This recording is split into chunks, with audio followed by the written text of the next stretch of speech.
Okay, Mindy, we're good?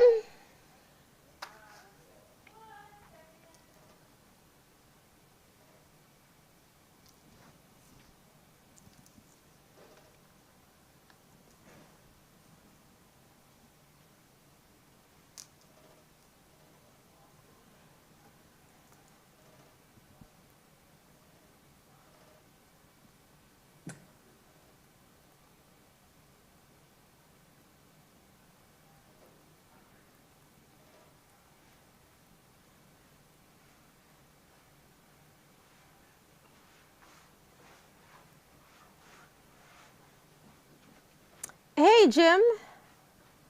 I was looking for one of these lights. You guys took all of the lights? There's nothing available? I have no idea. I've not been a part of any of this. Okay, because I had one of your lights from the marketing department here. It's gone, and the one in there is not working. I think engineering took some of them. Is something back working? One of these lights went out because Rex and Eric were down here the other day. Okay. Moving stuff around. Okay. I've got a 9 o'clock sheet, but I'll see if I can find something on the way back through. Thank you. Mindy?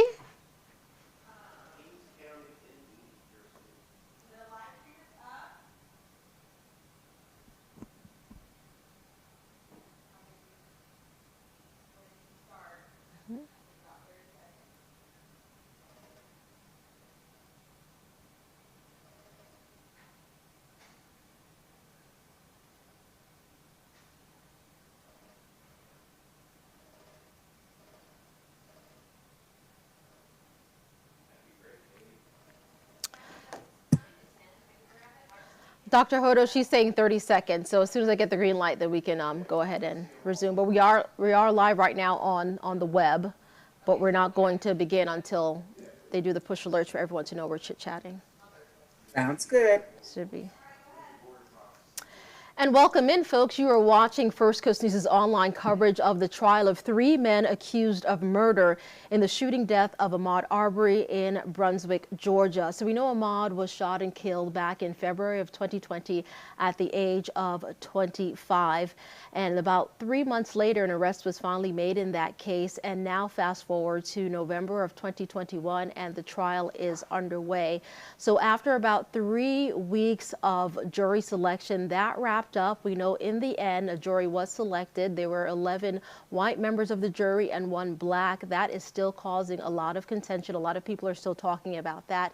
Let's get you caught up on the very latest, what happened overnight into the early morning. So we know today is day 3 of the testimony in this trial. We heard from 2 officers just yesterday, 3 officers rather, including the first responding officer on the scene of that deadly scene when Ahmaud was shot and killed. Some very graphic video and images were shown during testimony, not just yesterday, but over the past 2 days. We know the same thing happened on Friday. Marcus Arbery, Ahmaud Arbery's father, again walked out of the courtroom ahead of that video being shown, saying that he simply does not want to see it. We heard gasps come from Wanda Cooper Jones on several occasions during court. Again, Wanda Cooper Jones is Ahmaud Arbery's mother. So there is still a lot to unpack here. Evidence is being presented on a daily basis. Again, we're expecting more today as the witness testimony continues, and that is set to happen at 9 o'clock when court resumes.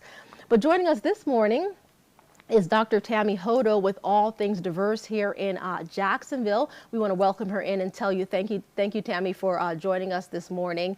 I do want to get right into what everyone is talking about, and that is the jury selection process. It has been done. We are now moving on.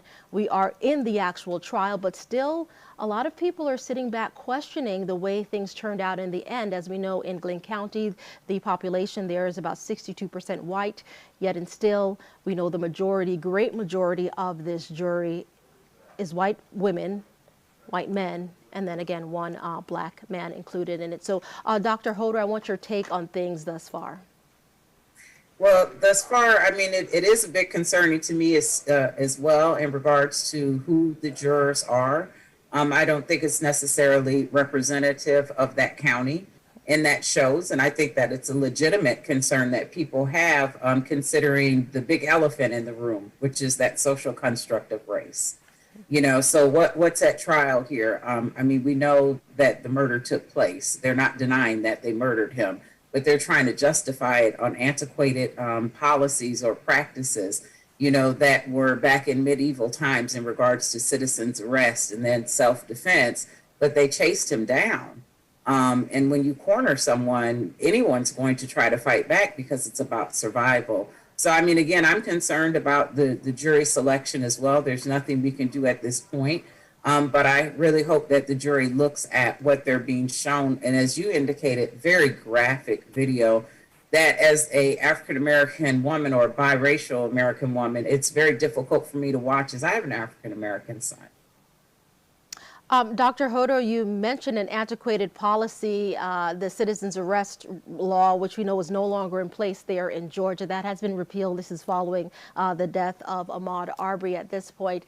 And it's very interesting you brought that up because just yesterday, we know one of the first officer to arrive on scene, Ricky Minshew, he was on the stand and questioned about that. He said he was asked, when you arrived to the scene, did either Travis McMichael or Gregory McMichael, which are two of the three defendants that were there on the scene at the time when he talked to him, he said, did either of them mention citizens arrest, that they were making a citizens arrest at the time?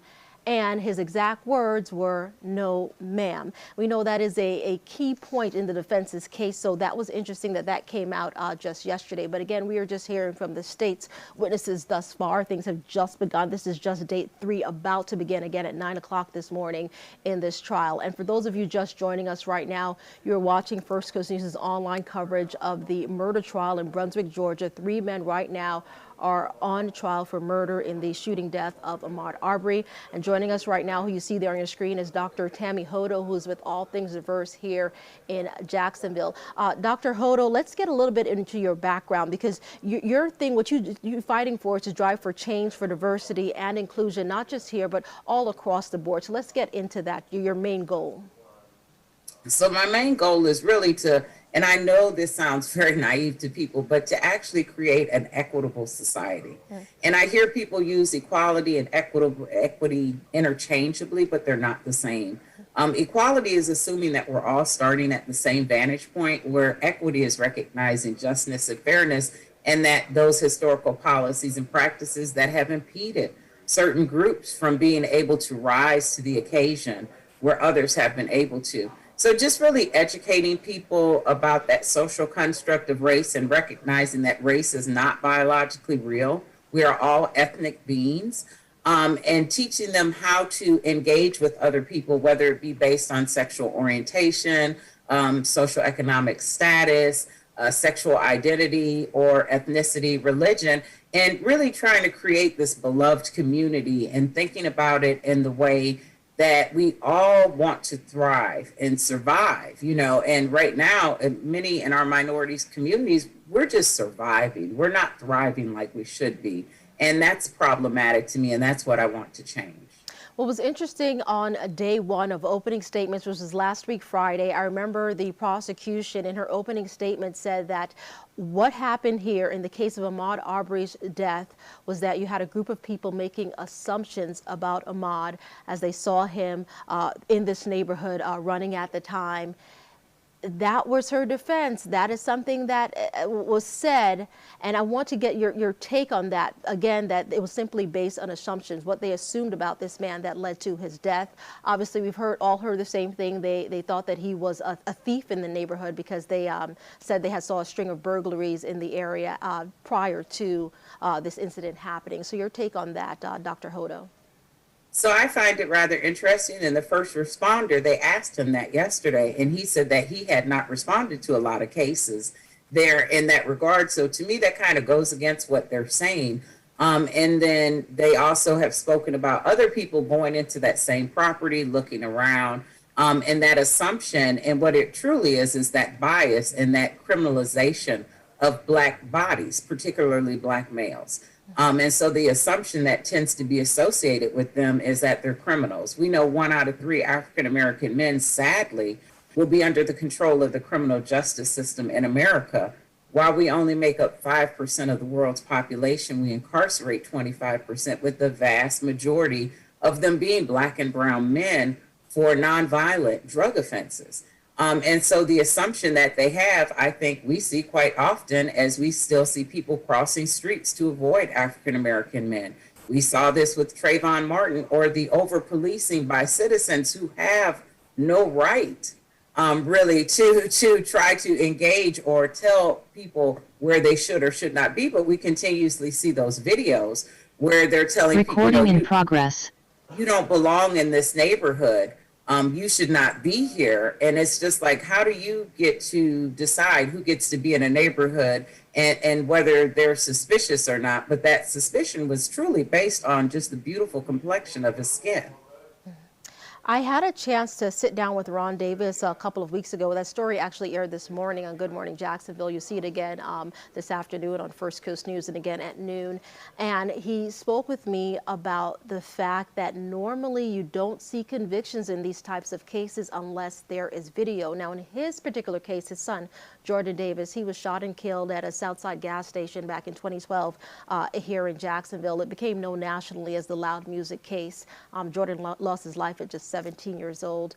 But I spoke with Ron, and he said he couldn't believe that the jury actually found Dunn guilty of murdering his son. You know, his legs at the time quivered. He couldn't stand up. He couldn't believe when he heard guilty. But in this particular case, with Ahmaud Arbery's case, according to Davis, he is saying that the video is so compelling, he believes that in the end, the Arbery family will get justice. I'm hopeful that that is indeed what happens, but again, I'm very concerned. Reality is that we all have biases, and similarity bias is something that happens where we tend to engage with people who look like us, maybe come from the same social economic status, political affiliation, or religion. And when I look at the jury, I see people that are not really representative of the victim of this crime. And so that's a bit concerning, but the videos that they are showing are very graphic. And I agree, the first responder, indicated when he came, which is astonishing to me that he didn't even offer CPR, any type of assistance to Ahmaud. But then he also stated that they never made that claim at that point, that he, it was a citizen arrest or that he was burglarizing or anything of that. But all of a sudden, that's the defense now. And I think it's just the justification for what I would call really, like a modern day lynching. They chased this young man down. He was minding his own business, and they cornered him and they killed him. That first responder Dr. Hodo just mentioned is the former police officer Ricky Minshew, who took the stand yesterday on day 2 of this trial, day 2 of the witness testimony in this trial. Now, Ricky Minshew did say that when he got to the scene, he did not render aid, and he says the reason for that was because he was the only officer on the scene at that point. He didn't get a chance to assess the situation. He didn't have any other officers there to watch his back, as he says, and he also did not have the proper medical aid with him in order to render aid to Ahmaud Arbery as he was on the ground. Again, bloody, the images, we all saw them as he was dying at that point. He also did say that it appeared as if he was not responsive, but he did call an EMT. So we just want to clarify that, the reason why Ricky Minshew said that he did not render aid to Arbery at that point. But even that, we heard from Arbery's mother, Wanda Cooper Jones, shortly after when she was able to come out of the courtroom. She couldn't believe it that someone saw her son there just lying on the ground and did not help him. But again, that was the reasoning why we were told by the officer at the time. Ricky Minshew is no longer an officer, by the way, but that's the reason why he said he was not able to help there. And Keith, I'm sorry if I can just interject. I'm prior military, and while I'm not an attorney, and I know Attorney Middleton is doing a phenomenal job assessing everything here, but I struggle, because I do have a bachelor's in criminal justice. I did probation and parole, and not to secure the people who were part of this killing. It was amazing to me not to separate people, that, the shotguns on the ground, but he didn't seem to be fearful of those people. But we've seen other instances where people have not had weapons, where there's been this fear or this excuse or the ideal of someone, becoming hulking up or becoming like a super person in regards to their strength and being concerned. And so to me, I guess I still struggle with that, him not separating people, him not trying to offer or render any aid, and just the friendly interaction that he had with the three individuals when he came upon the scene. You mentioned that the first person yesterday who took the stand, investigator Sheila Ramos, another something that I do want to mention, some would call it an issue with the Glynn County Police Department. She described the graphic picture she took when she arrived on scene. She did not take any photos of Travis McMichael's truck, which we know was used in this deadly incident. She says she didn't know the particulars of the case at that time. But as you mentioned, if you speak with people who are familiar with the criminal justice system, they will tell you that they take pictures of all of the evidence on the scene. But again, that's what happened in the end here. We do have this video, though, the video that was released showing you exactly what happened at that day, that time that led to Ahmaud's death. Now, I want to mention this as well because the video is key. Again, I got a chance to speak with Jordan Davis's father, Ron Davis, and he mentioned George Floyd, that case, us being on the heel of that. And he says really the outcry from that case, he believes, will likely trickle down to what we're seeing out there in Brunswick and may possibly help in the Arbery's case at this point. Your thoughts on that? I would have to agree. I think that America is having another awoken moment in regards to racial equity and disparities. And I think with the obvious murder of George Floyd on camera, for everyone to see and the effects of that, and we've seen new legislation, we've seen a lot of courageous conversations beginning to take place surrounding that social construct of race. So I do agree with Mr. Davis that that may indeed be favorable for the Ahmaud Arbery family in regards to the outcome of this trial. And for those who want to separate race from this case, this trial, it's difficult when you think of all of the facts that we know thus far, the things that evidence has been presented, because we also heard from William Roddy Bryan. He spoke with an investigator. He's one of the defendants, by the way. He's the gentleman who took the cell phone video of this incident happening. We know that he testified to an investigator that Travis actually, as he stood over Ahmaud's body, he called him an N-word.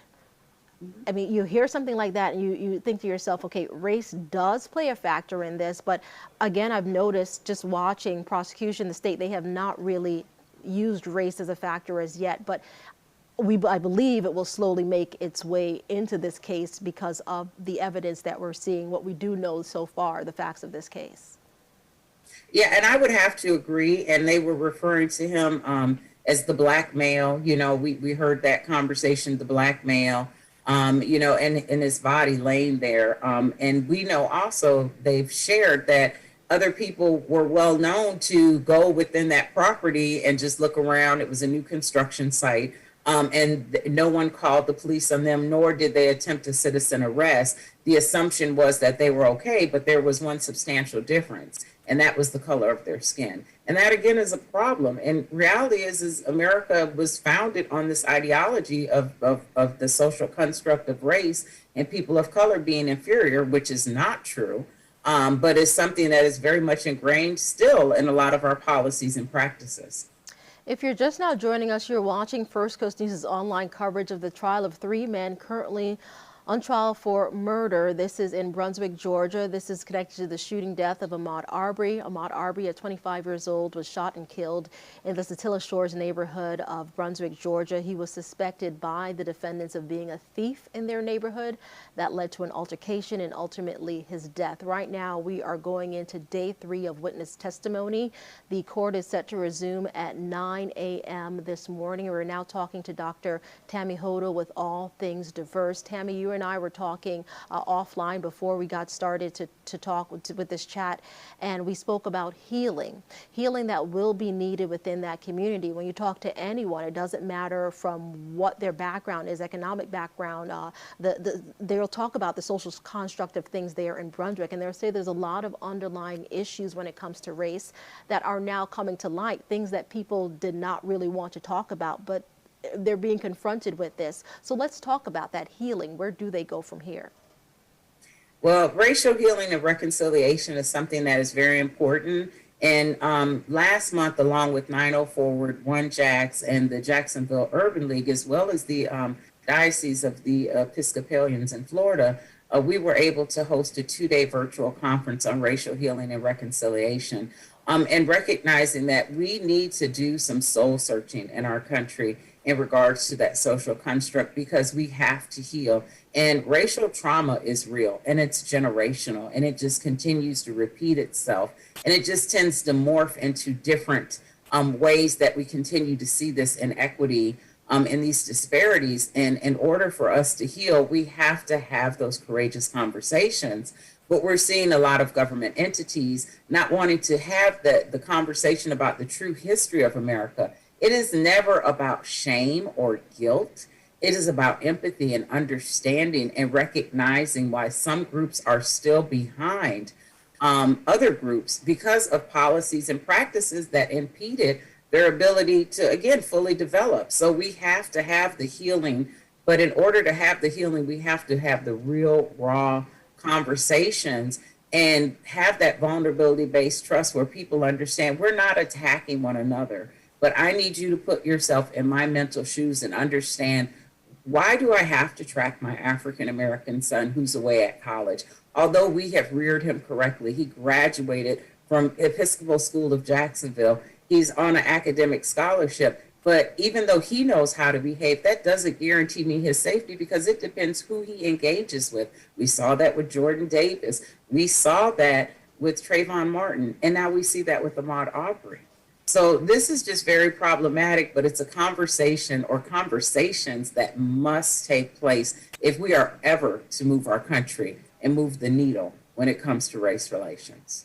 You mentioned the event that was recently had, led by All Things Diverse and several groups within Jacksonville, an event to start that racial healing. Something similar took place in Glynn County just a few weeks ago, around the same time that we had it here in Jacksonville. So they too are trying to move forward, especially on the heels of what's going on now with this case.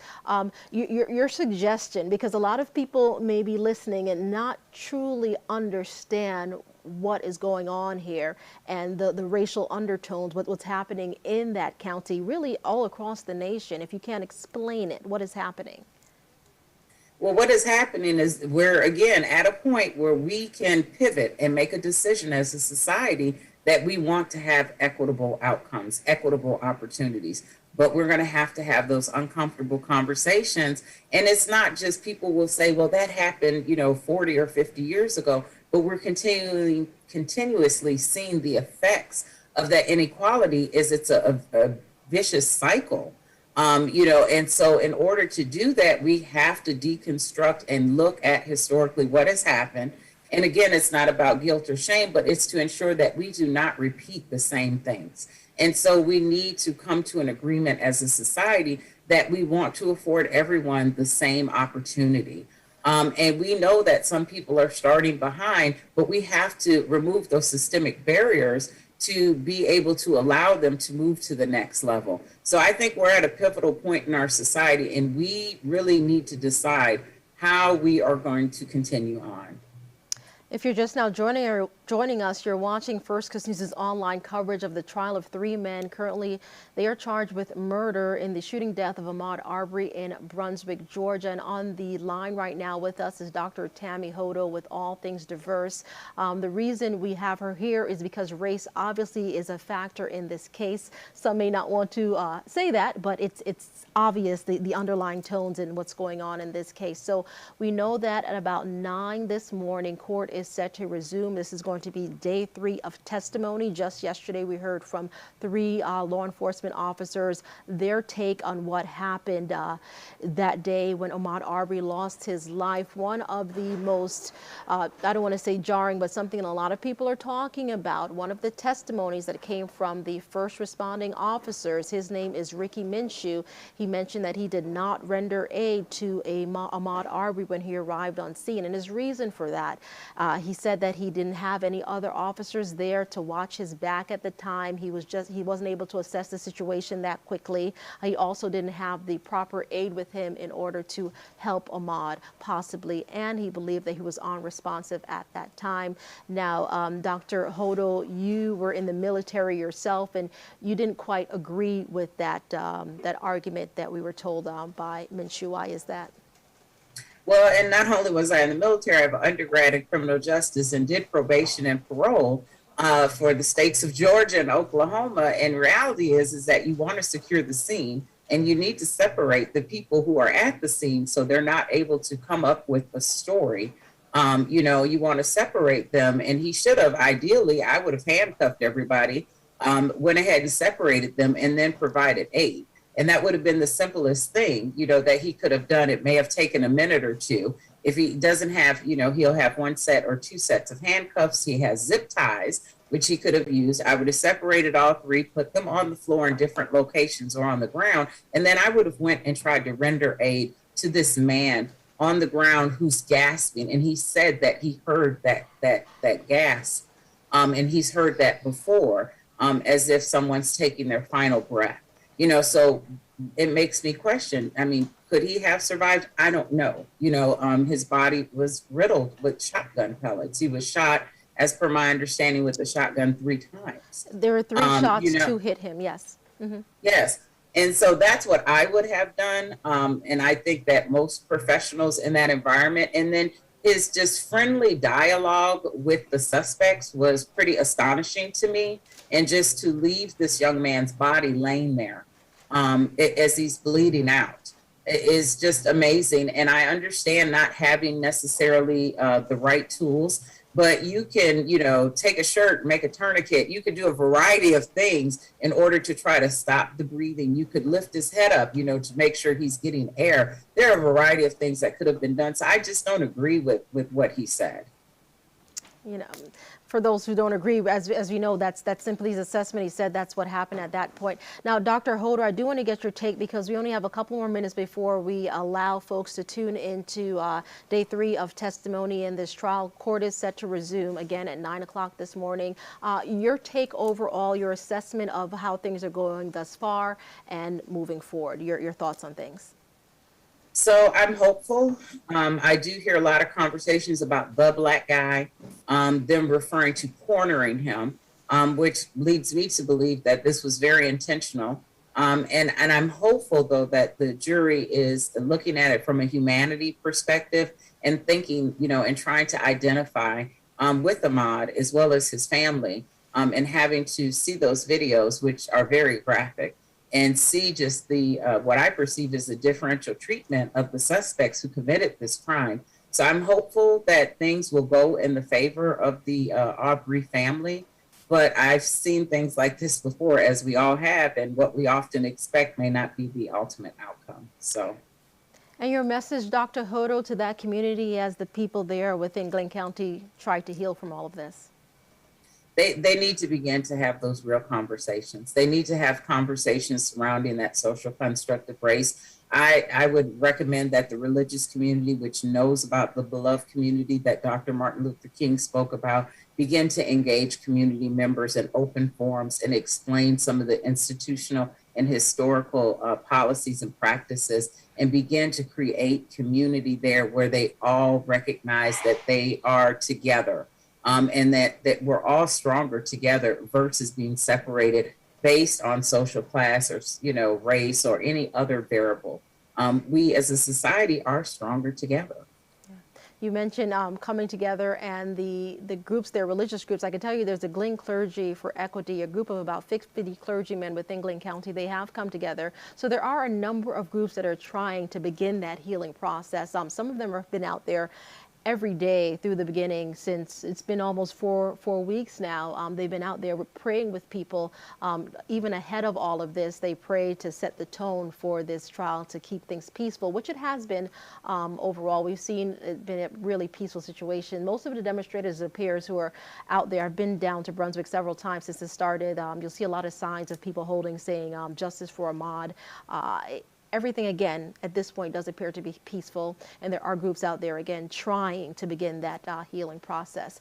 Again, folks, if you're joining us just now, you have been watching First Coast News's online coverage of the trial of 3 men accused of murder in the shooting death of Ahmaud Arbery there in Brunswick, Georgia. And our guest this morning was Dr. Tammy Hodel with All Things Diverse. Dr. Hodel, I want to thank you again for joining us. We do appreciate your time. And we're going to go ahead and turn things over now, because we do know court is set to resume in less than a minute right now at 9 o'clock. We are now in day 3 of witness testimony. We're going to see more people from the state, more witnesses put on the stand and questioned, and we're going to bring you everything, all of the updates throughout the day on firstcoastnews.com, our First Coast News app, YouTube as well, and of course on channel 25.2. So again, we're going to go ahead and turn things over to court, set to resume right now at 9 a.m. Thank you, Dr. Hodel. We appreciate your time. Thank you.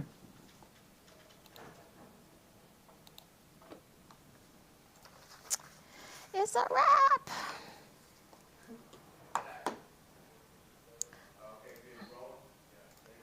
Okay. Okay, it sounds like the mic is on. Am I coming through the speakers? No. All right.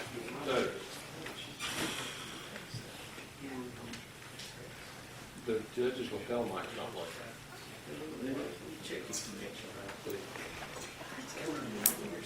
Yeah, she's hearing it.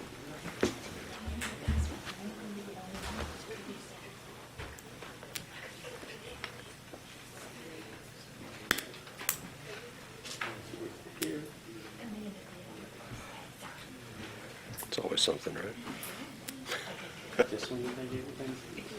So you can hear me tapping?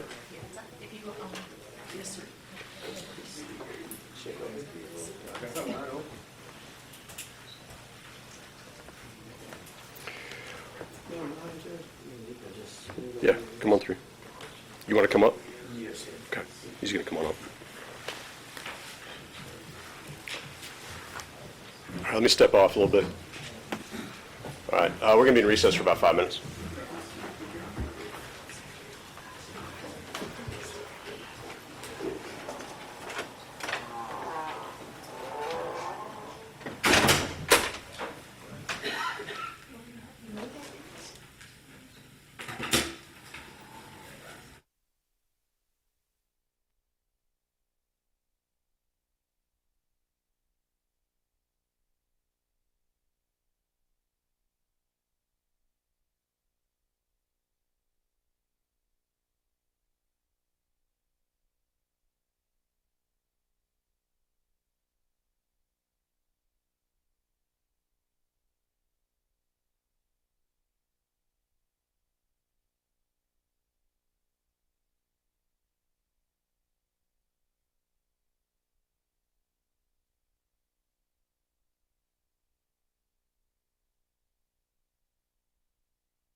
she assured me that the moment she went to the restroom, the moment you talked about it.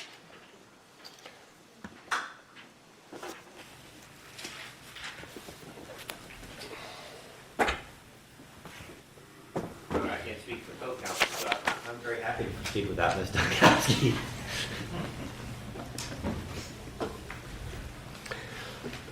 All right, well, while we're just waiting to get anything of substance, I will try to speak up a little bit this morning until we run some additional cables through the bench. You've got nothing? But I can hear you through the other microphones.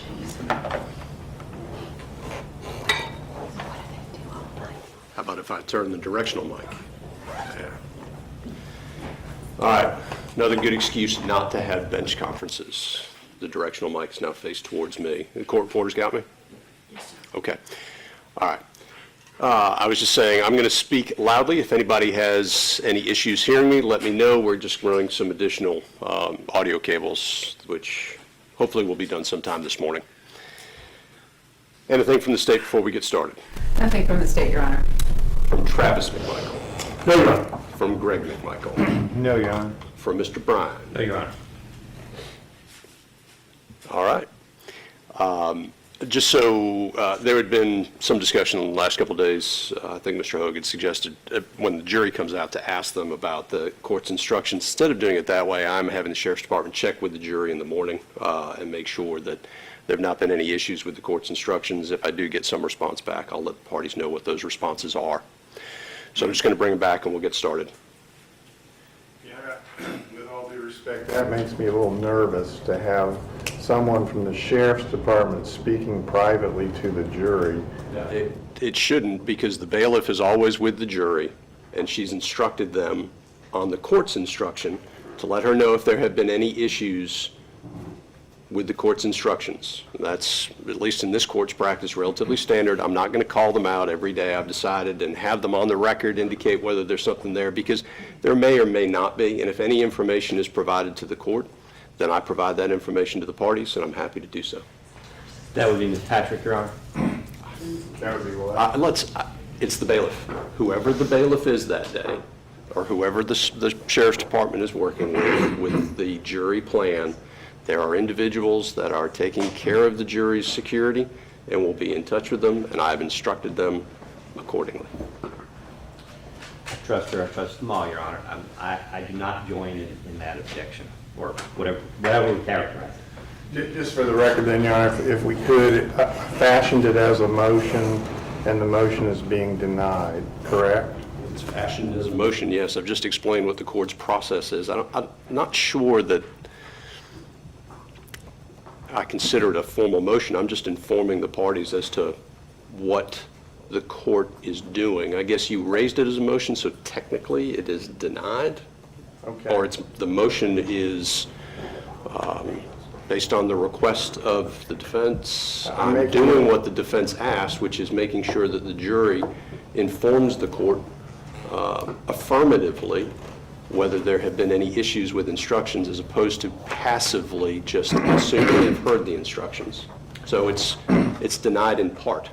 Well, my motion, just for the record, Your Honor, I stand by the ruling, of course. The motion, though, is to have the court do it in open court with the jury seated in the courtroom. And the court's denying that motion. That's what it sounds like, and doing it a different way. I understand the way that you're doing it, and that's the way it is. But I just want the record to be clear. I have moved the court to do it a particular way, and the court's denying that motion. In part, correct. All right, let's go get the panel then.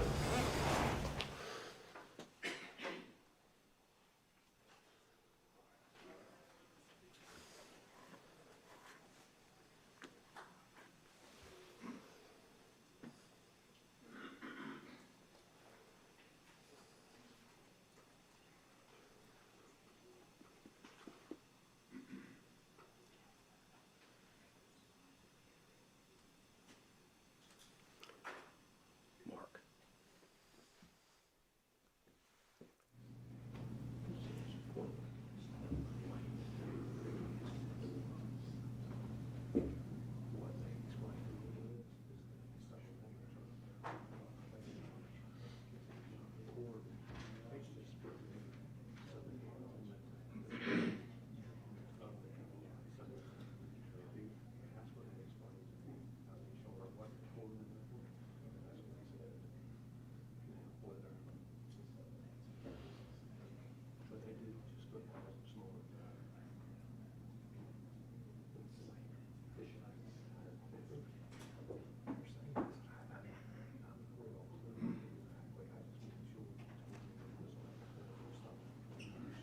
All round for the jury.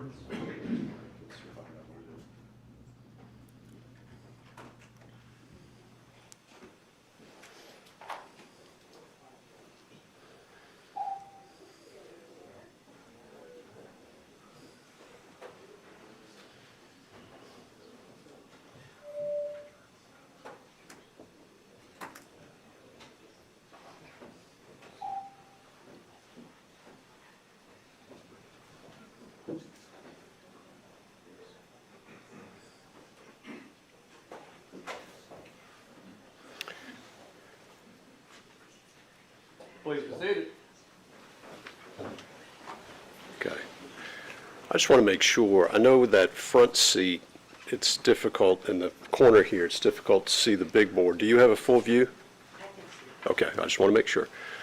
All right, I've got all 15 present. All right, ladies and gentlemen, welcome back. Hopefully everybody had a good evening. We are ready to continue with the presentation of evidence in this case. Is the state ready to proceed? Yes, Your Honor, the state's ready. At this time, the state will call Officer Jeffrey Brandenberry.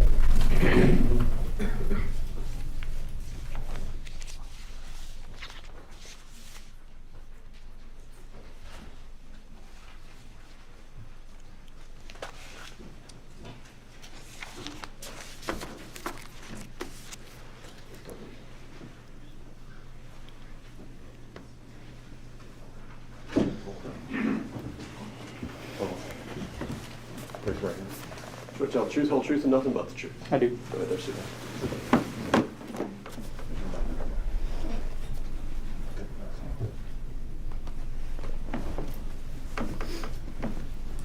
All right, Officer Brandenberry. Have you been sworn in? Yes, ma'am. All right. Please state your name and spell it for the record, please. Jeff Brandenberry, JEFF-BRANDEBERRY. All right, and how are you currently employed? I work for Glenn County Police Department. And how long have you worked for the Glenn County Police Department? About 4.5 to 5 years. All right, so let's go ahead and talk about your entire career in law enforcement real quick, okay? ma'am. When did you start in law enforcement? I was hired at the end of 2016. I put through the academy, graduated in 2017. Worked for Glenn County for about 2.5 years. Ended up leaving and moving up to North Georgia to be with my wife and family. Stayed up there for about 8 months, and we decided to move back here, where I got my job back early 2020.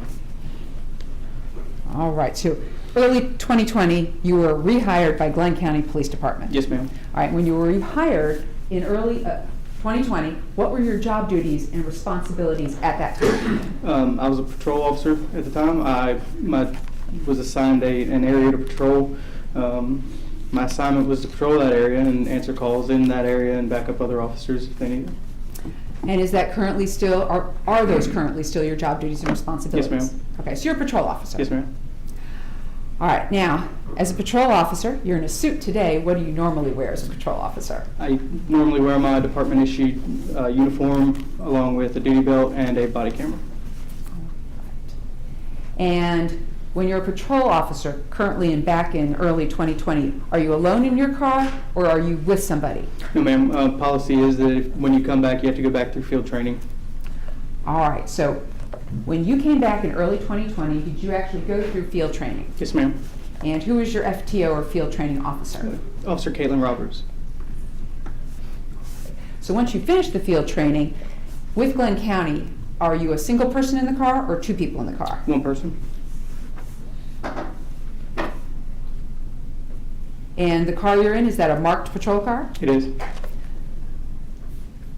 And are you a post-certified law enforcement officer? I am. All right, so you've gone through training down at the Georgia Peace Officer Standards Training Council facility. Yes, ma'am.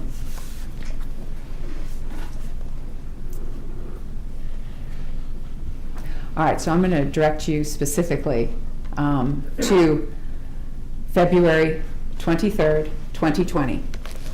All right, was this your first day back on the job? I believe it was my second. Your second day, all right. Tell the jury what was going on with you that day. We were backing up other officers on a domestic violence call. I heard a call for shots fired come over the radio in Satilla Shores. So Caitlin and I got in her car and went down to Satilla Shores, responded. All right, so you were actually out on a different call. Yes, ma'am. And it was a domestic violence call? I believe so, yes, ma'am. Okay. And so when you heard this, you're with your field training officer. Is that correct? Yes, ma'am.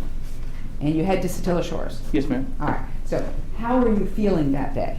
Actually, I was sick. I was not feeling well at all. All right. You had a head cold? Yes, ma'am. All right. Why couldn't you take the day off? I hadn't accrued any time off yet. This was your second day back? Yes, ma'am. All right. I'm going to ask you a question. You ever testified at a trial before? Not with a jury, no, ma'am. Certainly not on TV. Okay. All right. All right. So we're going to take it easy here. All right. So Satilla Shores, what county is that in? Glenn County. I'm going to direct your attention to February of 2020. Prior to that date, did you know the man seated over there, William Roddy Bryan? No, ma'am. And prior to February of 2020, did you know Greg McMichael seated here? No, ma'am. All right. And prior to February 2020, did you know Travis McMichael? No, ma'am.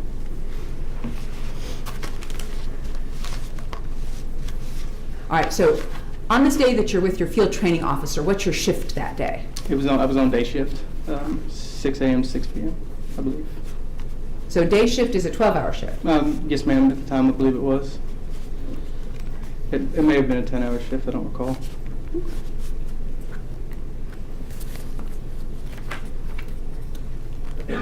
And you were in your uniform? Yes, ma'am. And the car you were in was marked? Yes, ma'am. All right. So when you and Officer Roberts arrived, who was driving the car? Officer Roberts. All right. What were you assigned to go do when you arrived at the corner of Holmes and Satilla? I was tasked with interviewing Greg McMichael. All right. And did you, in fact, go up to speak with Greg McMichael? I did. And was that captured on your body cam video? Yes, ma'am. And have you had the opportunity to review your body cam video, State's Exhibit 189? Yes, ma'am. And was that body cam video fair and accurate as you recall your interaction on the scene that day? It was. And in addition, have you reviewed the transcript associated with State's 189, State's 189A, the transcript of that interaction? Yes, ma'am. And was it fair and accurate? Yes, ma'am. At this time, the state would tender into evidence States 189 and 189A. No objection. No objection. No objection, subject to certain limitations, Your Honor.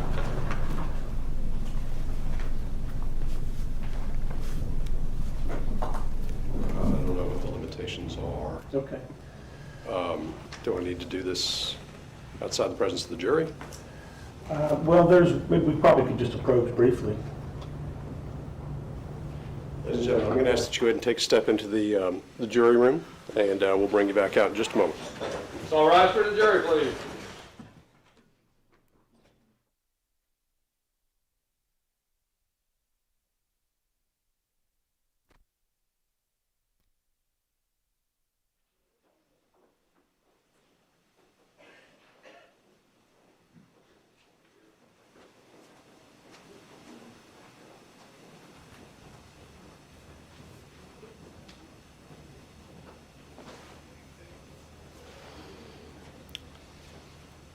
Please be seated. There's a statement made by Travis McMichael on the video that we would not intend to play for the jury. And we were talking here just a moment ago. Is it correct that the state is not seeking to have the videos, the body cam videos, go back into the jury room? Depends on how they were tendered and admitted.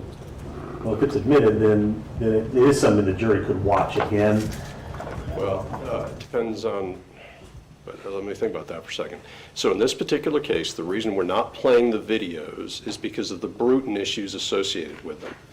And so my understanding is that the parties had discussed the brutal issues and agreed that there are parts of those videos that contain brutal problems Right. that will not be played to the jury. Right. So when you say that them in the back to play? No. One, because of the Bruton issues, but two, because as videos, this court's position is if a video is going to be replayed, Right. it would have to be done with all the formalities of trial based upon a request by the panel. Okay, So not, very good. That's fine. There are portions of the videos, however, that don't impact Bruton. They're just, they show what's going on, they show behavior, they show conduct, etc. I just wanted to make it clear, there is a statement by Travis that he makes pretty early on in the video to Officer Brandeberry and Officer Roberts that we are not intending to put into evidence. And so to the extent that we've agreed that this video is in evidence, we are not intending to put in a statement that is a particular statement that he makes. So, well, it's been tendered. it's been tendered. I understand that the Bruton issues have been addressed. If there's something separate, some statement that is, you're telling me there's a statement, I don't know what the statement is, and I don't know whether it is one of the Bruton statements or objectionable for some other reason. Well, we have a discussion with the state about opening the door to other evidence, and we're not sure that this statement would open the door if we sought to admit it. And so we, out of an abundance of caution, we're not seeking to admit the statement that Travis makes early on when he's there with Officer Roberts, because we don't want the state to believe that it's opened the door. They have not come to us and said that this particular statement would open the door, but just out of an abundance of caution, we don't want to admit it. What statement are we talking Yeah, about? I'm lost. The statement is,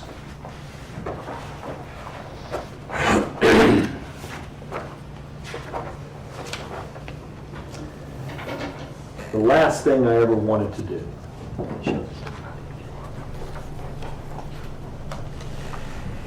It's on page 3 of the transcript. I'm fine, I'm just like the statement. The last thing I ever wanted to do or ever wanted to happen. Sorry? Line 23. Line 23.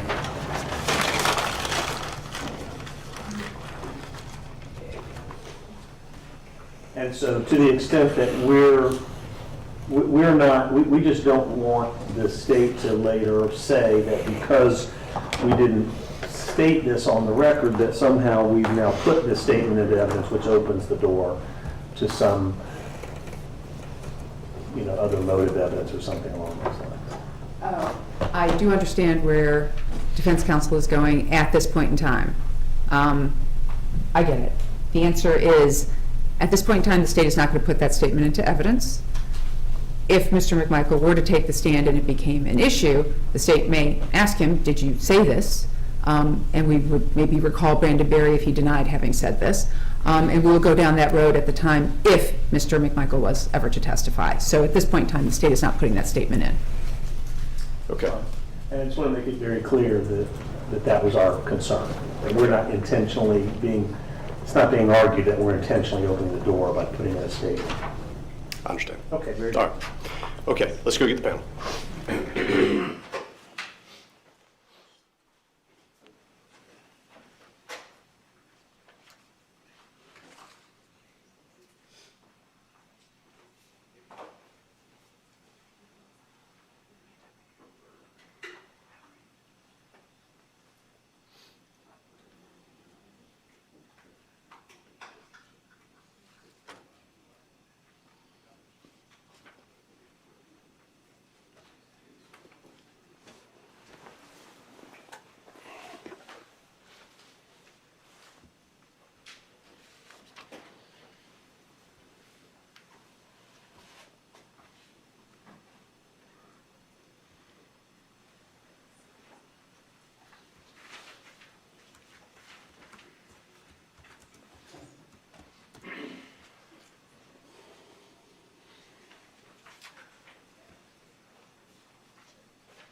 jury.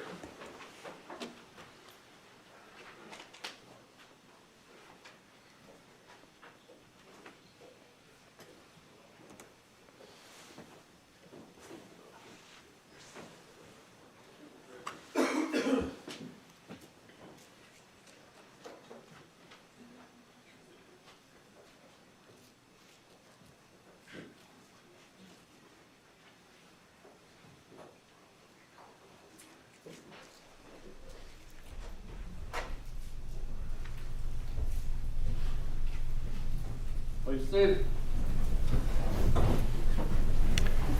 All right, ladies and gentlemen, thank you for your patience. I believe we are ready to proceed. The two exhibits, give me the numbers again. Yes, Your Honor, at this time, the state tenders into evidence State's Exhibit 189, the body cam video, and State's Exhibit 189A, the transcript of the body cam video, neither of which will go back with the jury during their deliberations. It's strictly being tendered for the record, with the understanding about portions may be played if relevant to the case. Understand based on the record that has been created on the tender that they are admitted, subject to certain limitations already placed on the record. I think I said that correctly. Yes. All right, so. Officer Brandon Barry. What name did Mr. McMichael give you when you first went up to interview him? And I'll direct you to page 10 of State's Exhibit 189A. Gregory Johns, Johns, McMichael, McMichael. And where did he tell you he lived? 230 Satilla Shores, All right. And what was his weight? 230 pounds, How tall was he? 5'10".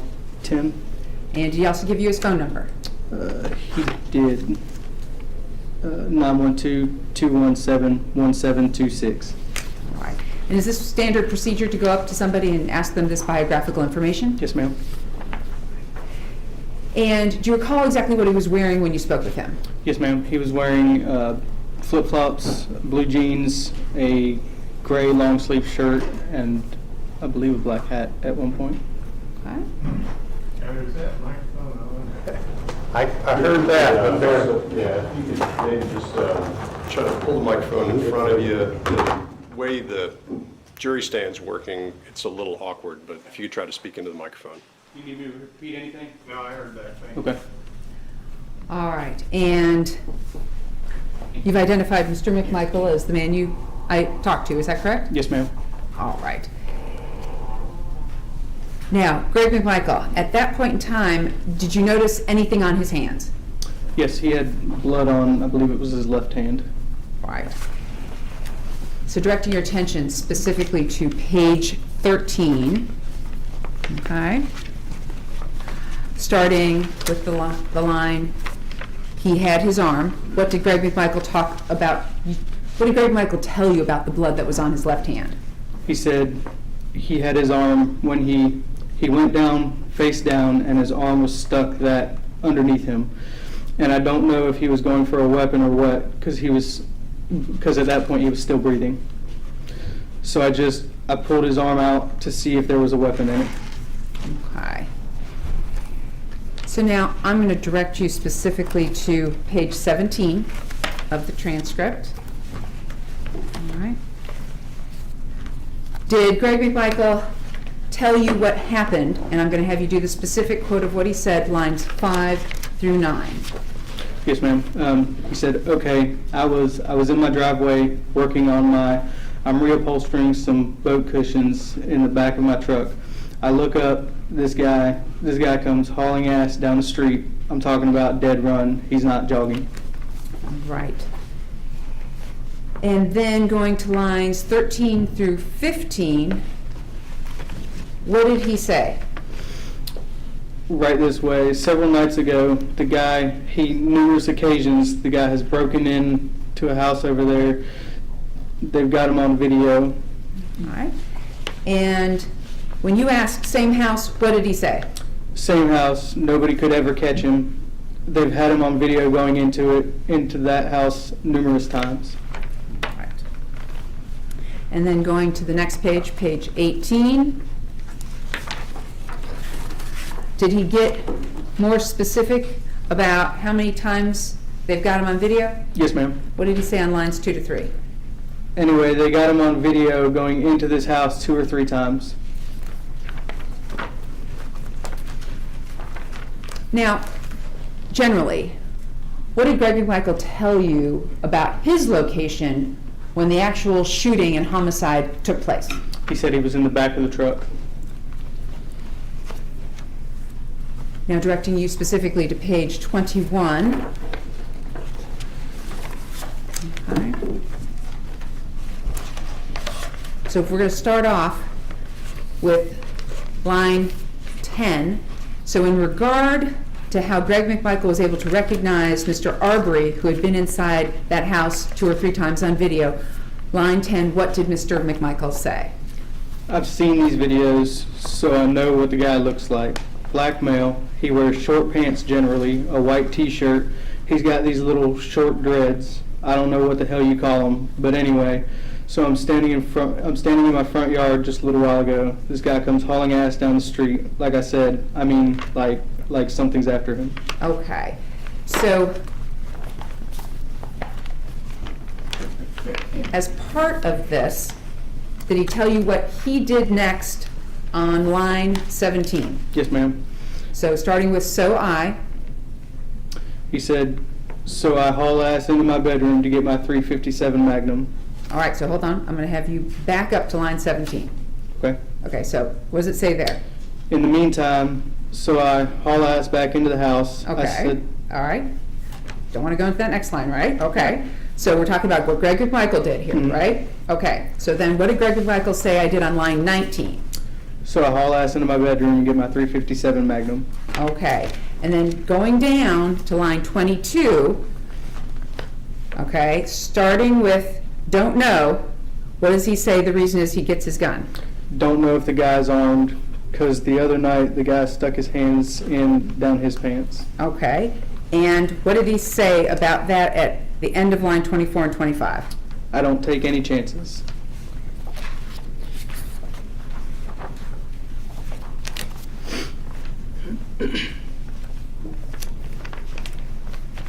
All right, so now, going to kind of the next page, while you were talking to him, was his demeanor, what was his demeanor?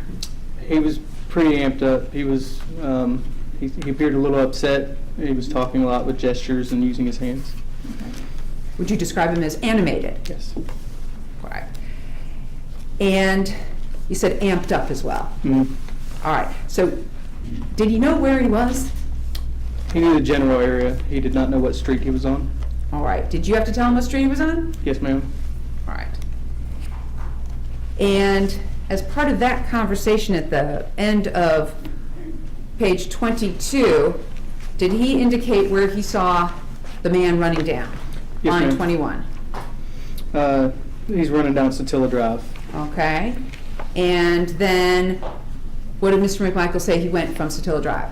Onto Burford.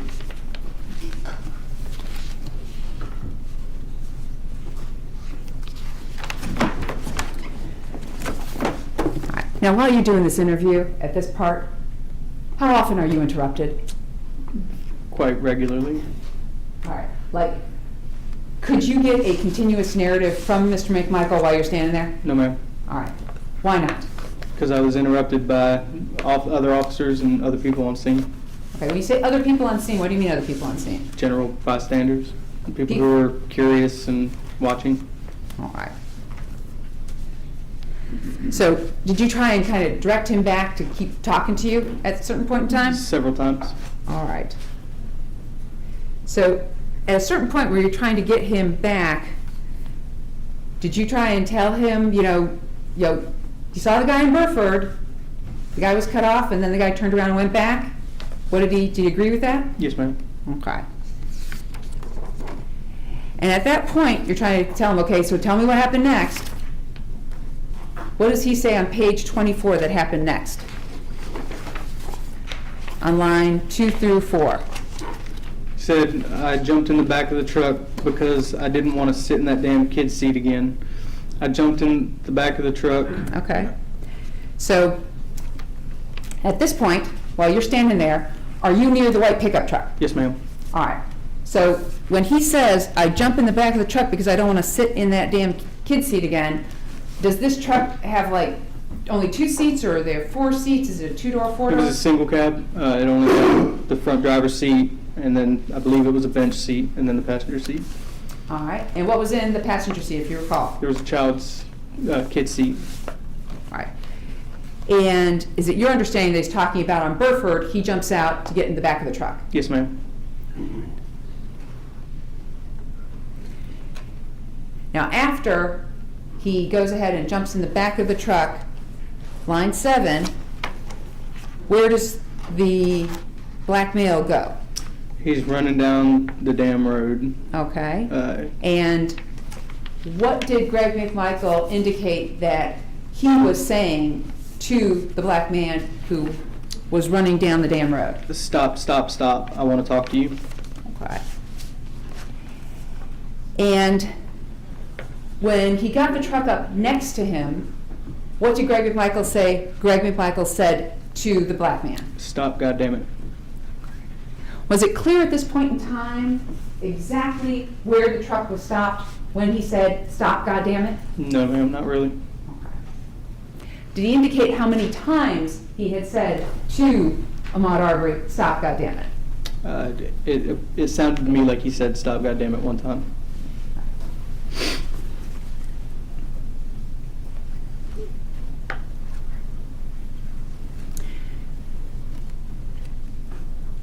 Now, did you ask Mr. Greg McMichael how many shots there were? I did. What did he say? He said there were 2 shots.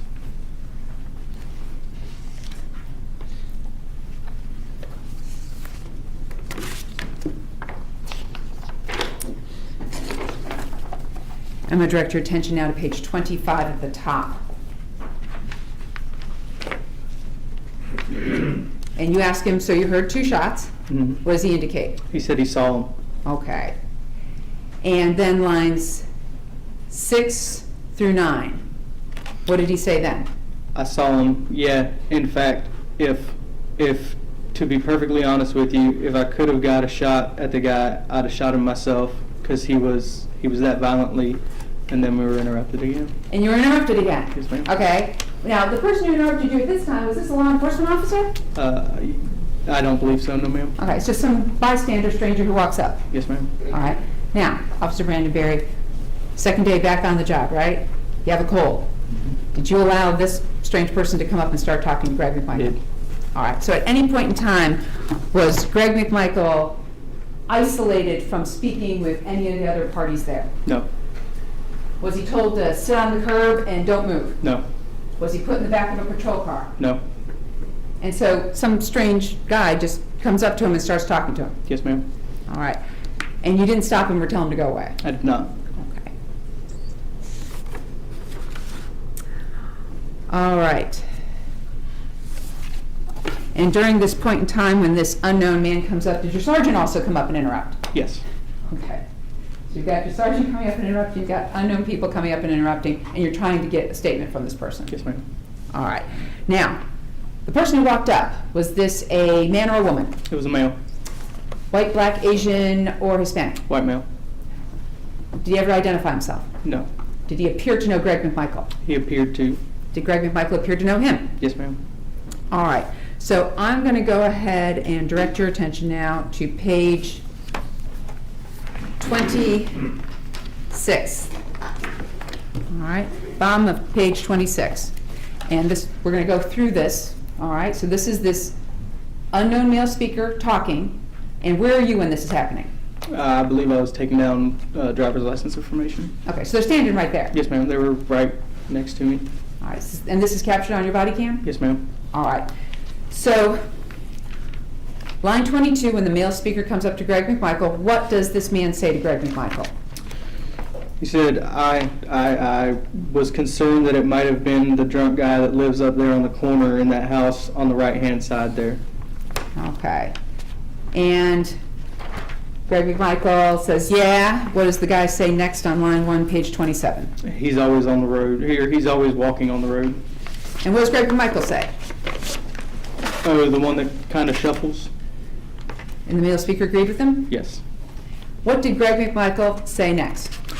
Yeah, no, this ain't no shuffler. This guy's an asshole. I mean, he was hooked up when he came around that street.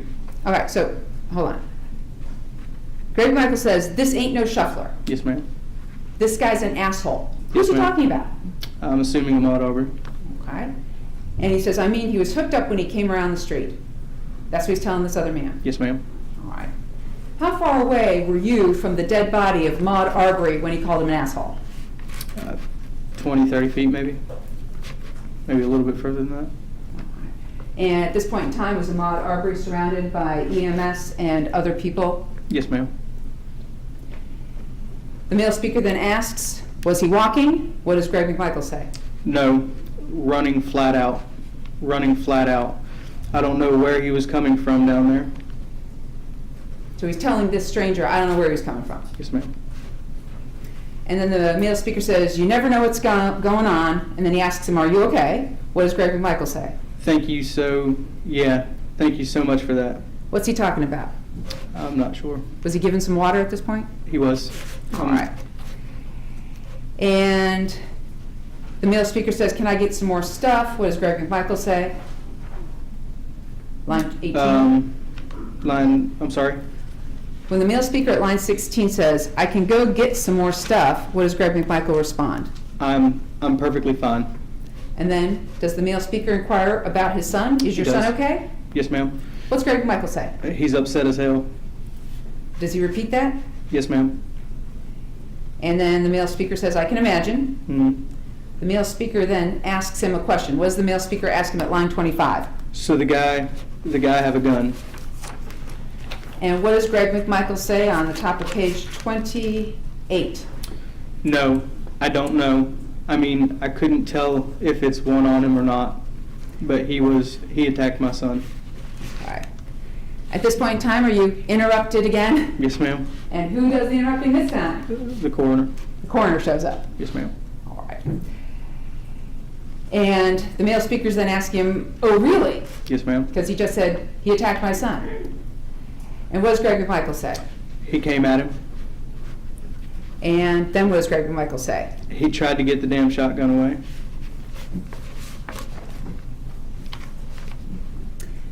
So at this point in time, a total stranger has walked up and he's telling him that this is his narrative. He attacked my son, tried to get the shotgun away. Yes, ma'am. All right. At that point, did the male speaker ask him, well, where's your son live? Yes, ma'am. And what did Greg McMichael say? With me. And then what did Greg McMichael tell him? Right there. Yeah, you know my son, Travis, the redheaded kid. Then what does he go on to refresh this man's recollection? He was looking at your boat, was helping you with your boat. All right.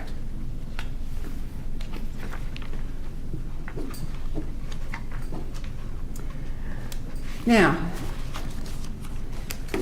did Greg McMichael indicate whether he had a cell phone on him or not? He said he did not. Do you have any idea how he got a cell phone to start making calls at the scene? No, ma'am, I do not. Did you see anybody walk up and give him his cell phone? No, ma'am, I did not. Okay.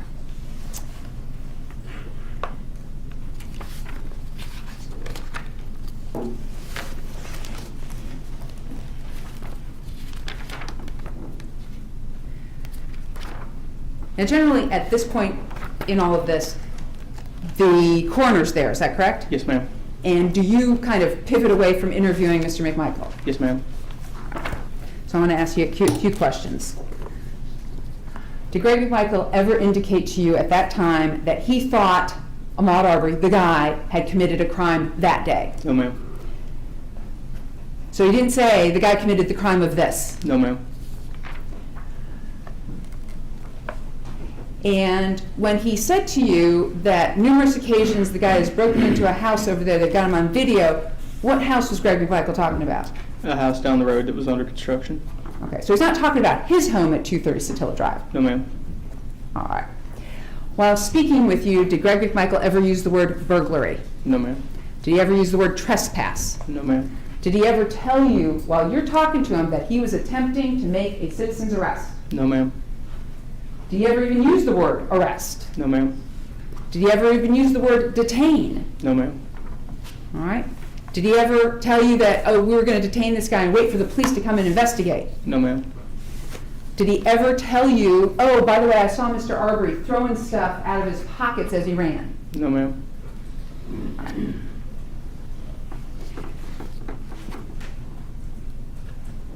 All right, at this point, you've pivoted away. Do you spend some more time at the scene?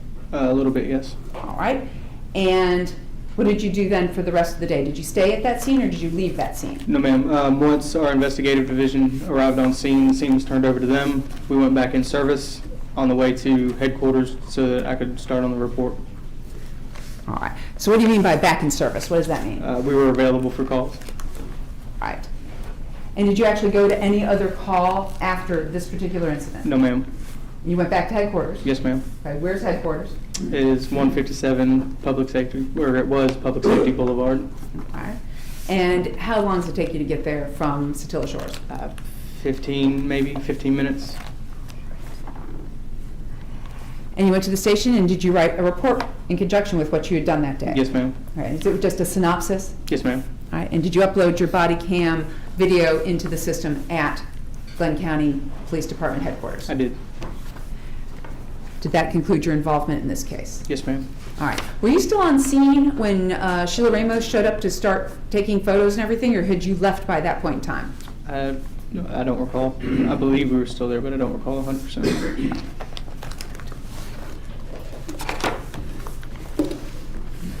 I may have one moment.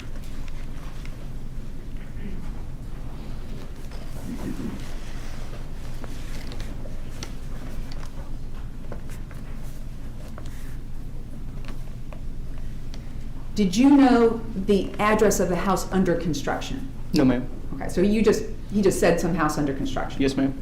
All right. And his address was the 230 Satilla Drive? Yes, ma'am.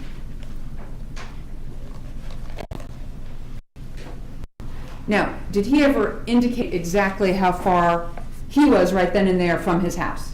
I believe he did. I believe he pointed at a 2-story house and said he was the one right next to it. Okay.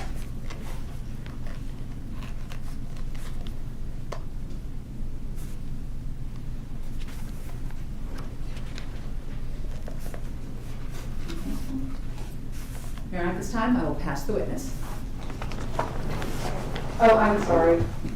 Sorry, I forgot. Well, at the scene with Officer Caitlin Roberts, were some photos taken of Travis McMichael right then and there? Yes, ma'am. And did you witness Officer Caitlin Roberts taking those photos? Yes, ma'am. And prior to coming into court today, have you had the opportunity to review State's Exhibit 267 through 278? Yes, ma'am. 267 through 278. Yes, ma'am. All right, and were they fair and accurate pictures as far as what you recall Travis McMichael looking like at the scene at that time? Yes, ma'am. All right. At this time, the state would tender into evidence State's Exhibit 267 through 278. No objection. No objection. No objection. They're admitted.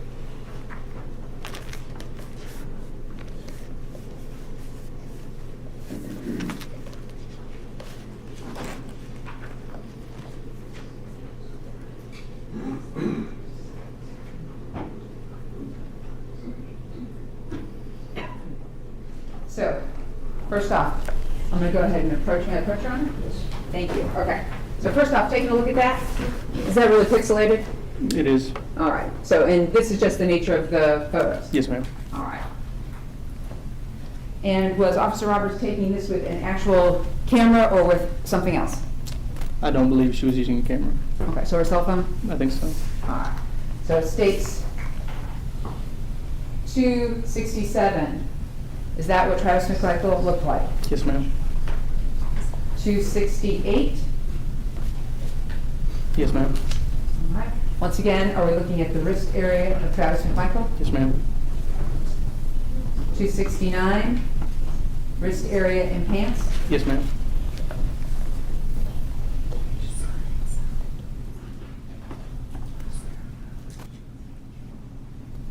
And 270. Yes, ma'am. Are we looking at the other arm here?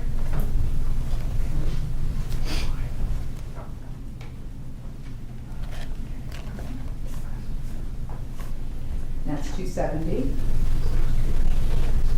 271. So the same picture? Yes, ma'am. 272. What do we have here? A good bit of blood. 273. Also? Yes, ma'am. All right. We also see his face here, is that right? Mhm. 274. Is this the back of Travis McMichael? Yes, ma'am. All right. Is that there? That would be me.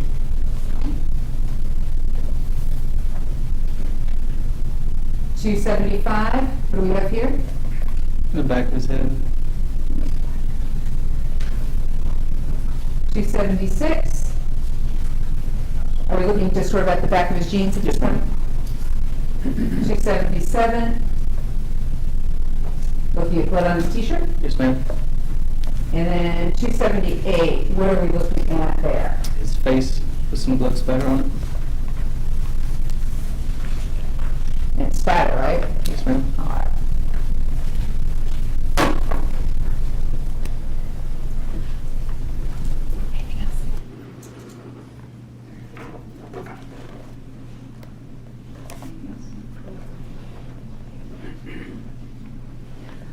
At this time, I will pass the witness. Thank you, Judge. Mr. Hope.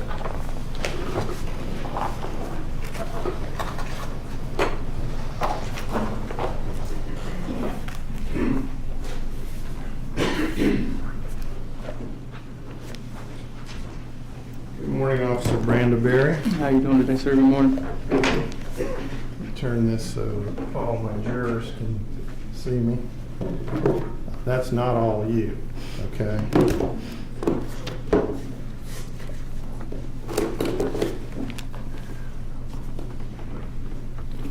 All right. Let's get some further context on your testimony, and I want to start with beliefs that Greg McMichael told you he had concerning Mr. Arbery in the neighborhood, okay? Yes, sir. So the state read the part, or had you read the part, where they thought he was coming from some house under construction down the street, Yes, right? sir. You have your transcript up there of your I do. body cam? Let's go to page 6, line 6. And while you're getting there, Mr. McMichael actually went through the story with you 2 or 3 times. Several times, yes, sir. Right. And we were looking at one of those times when he went through it just now with the state on direct, right? Yes, sir. But he had already told it to you once before, and he even told it to you another time. Again, yes, sir. He told me several times. And part of that was because of the interruptions that were occurring, and you had to stop and start. Yes, sir. Okay. The other part of that was for clarification purposes. Right. And that's a police technique, have somebody tell the story a couple times, see if it stays the same. Yes, sir. His stayed the same. Objection. That's for the jury to determine. Relevance. That's sustained. Just go ahead and ask a different question. I'm sorry, was the objection sustained? Yeah, I'm sorry. My microphone's not. It was sustained. Okay, thank you. All right, so we're at page 6, line 6. This is the first round through the story, am I right? Yes, sir.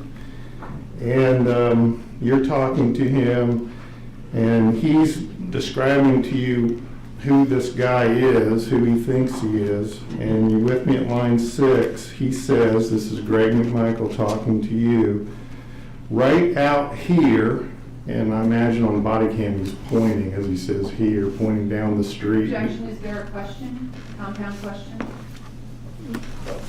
That's fine. You're zeroing in on the question. All right, go ahead. I'm breaking it down. So when he says right out here, without turning on the whole video and all, when a person says right out here, he's pointing at some place. I'd have to watch the video. I don't recall. Well, let's go on. He says, this guy, who we've seen on video numerous times, breaking into these other houses, he comes hauling ass down the street. I mean, he's got it hooked up. That's what he said to you? Yes, sir. That's accurate. And again, when he said breaking into these other houses, later on in your synopsis, as it was characterized, your report, you wrote in it that Mr. McMichael reported to you that he believed this guy had been breaking into houses in the neighborhood, right? Prior, yes. If you'll go to page 26, line 10,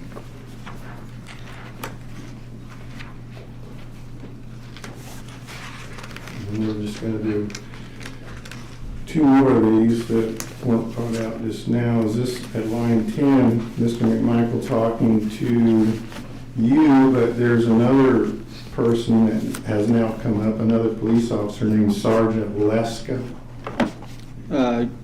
Yes, sir. And you know who Sergeant Leska Yes, sir. is, right?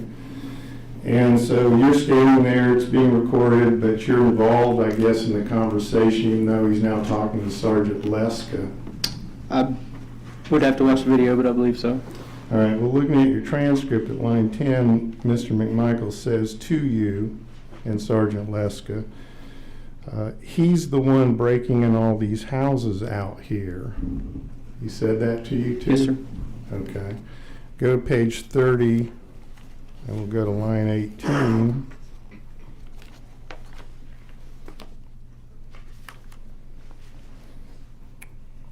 Now, another person's walked up. This is Christy Rozier, right? Yes, sir. And Christy Rozier is the coroner of Glenn County? One of, yes, sir. So Christy Rozier is standing there, and you're still involved in the conversation and talking with Christy Rozier and Greg McMichael, and I'm at line 18. Well, let's go to 16. Well, he makes frequent trips to the neighborhood and gets caught on video cameras like every third or fourth night, breaking into places, and nobody's been able to catch him. That's what he said to you? That's what he injected into our conversation, yes. With the conversation with you and Me and Ms. Christy Rozier. Rozier? Yes, sir. Okay. And so earlier when you read that no one has ever been able to catch him, you understood in the context of the conversation that we're not just talking about police, but also neighbors and Mr. McMichael. At the time, I was unfamiliar with any kind of crime in Still Shores. You That's didn't not have any background on that? No, sir. That's not my typical zone. That's not where I usually patrol. I'm not very familiar with the area. Okay. All right, let's go back to page 13, line 7. We're going to do a different topic now. This is where Mr. McMichael, you saw that he had blood on his hand, right? Yes, sir. And you learned that he got that blood on his hand because Mr. Arbery had fallen face down on the street, and he had reached under his torso and pulled his arm out to see if he had a gun in his hand. He said he grabbed his arm and pulled his arm out. Yes, sir. For the purpose of checking to see if he had a firearm. Yes, sir. If he had a Or firearm. a weapon, I believe he said. A weapon. All right. And he told you he did that because he had believed that this guy may have been armed. That's what he said. Yes, sir. And he told you that the reason he ran in his house and got his .357 before he pursued this man is because he doesn't take chances. If he thinks somebody's armed, he's going to be armed. He said he doesn't take chances. And you understood in the context of the conversation that he's saying, I'm getting my gun because I'm not going to take a chance that he's armed. What he understands in the context of the conversation, this is about what Greg McMichael said. It's for the jury to determine. I'm just establishing the context for the part of what this interview was and how it was meant, what he understood it to mean. I think you asked in terms of what he understood Greg McMichael to mean. That's sustained then as a speculation on the witness's part.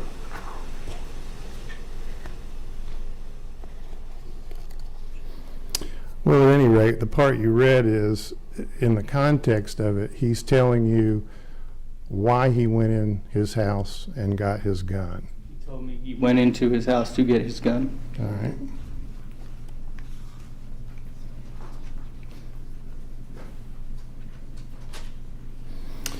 Now let's go to page 24 of your transcript. And the roads get a little confusing here. Did you know Satilla Shores neighborhood intimately back then? You knew all the streets? No, sir. No. So when people are describing the roads and the streets, was it a bit confusing to you at times? At the beginning it was. I figured out that that the roads make a loop and everything kind of comes back that way.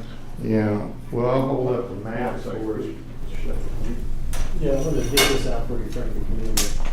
Well, I'll just hold it for now. Okay. Thank you, Jay. I appreciate it.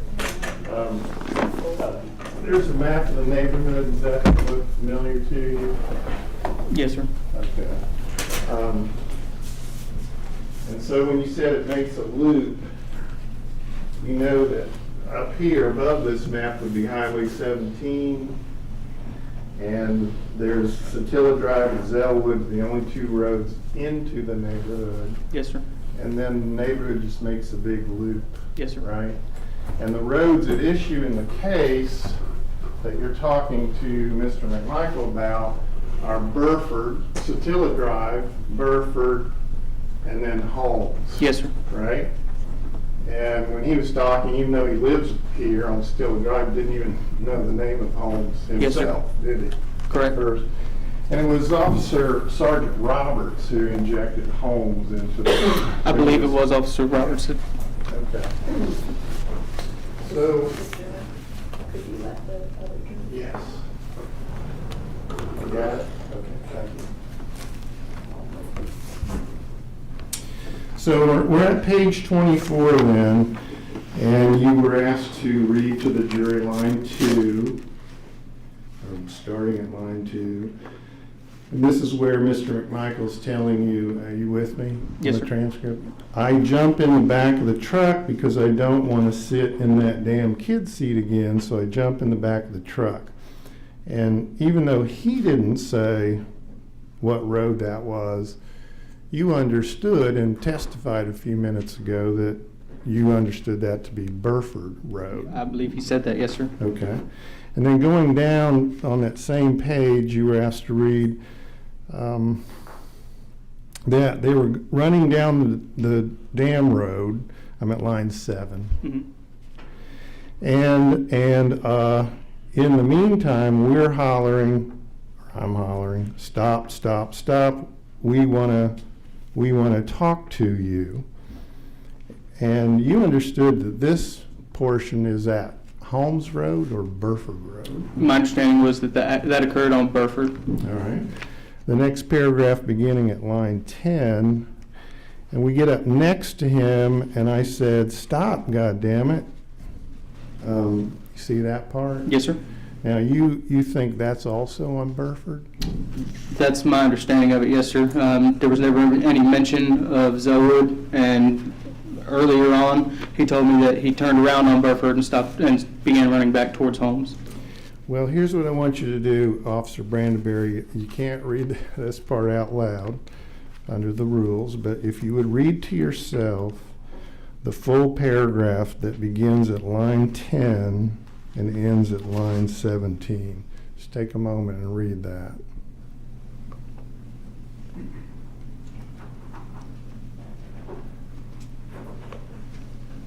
Mm-hmm. You got it?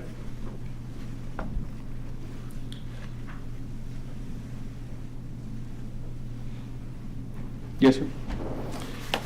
So the line that you were asked to read.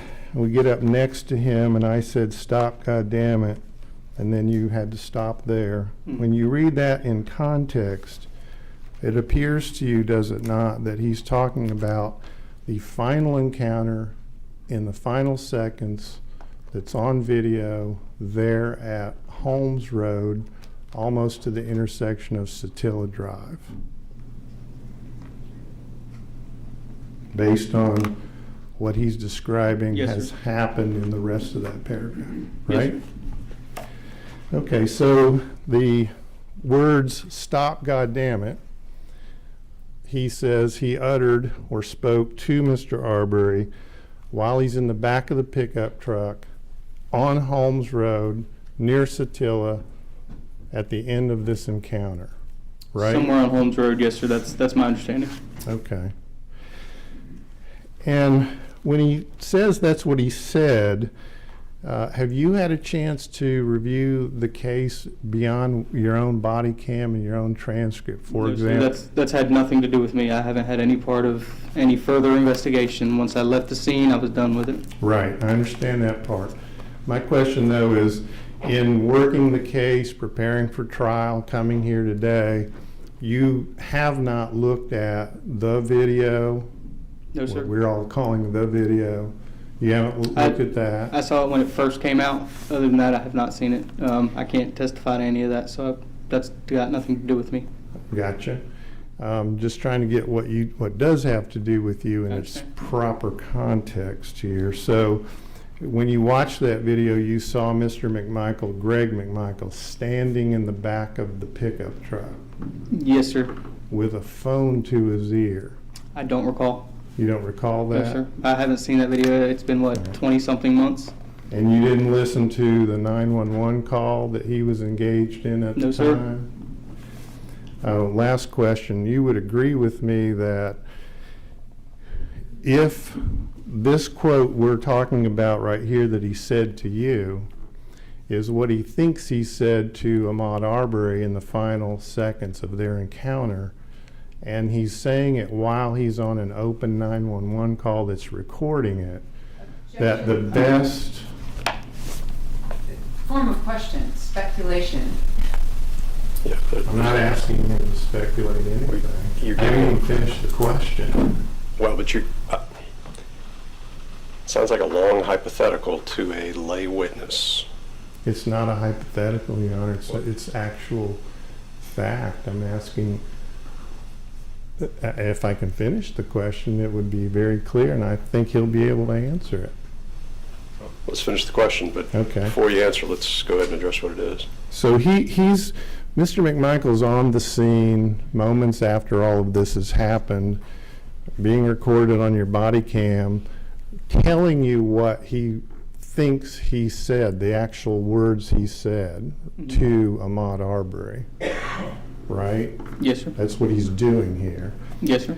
And so my question to you is, a recording of what he actually said would be more reliable than even his own words to you. Wouldn't you agree? Objection. That's for the province of the jury to determine the reliability of anybody's statement. They're the ones who judge the credibility. Sustained on that. Okay, well, we'll get to that part then. Thank you, Officer Brandenberry. Oh, just 1 second.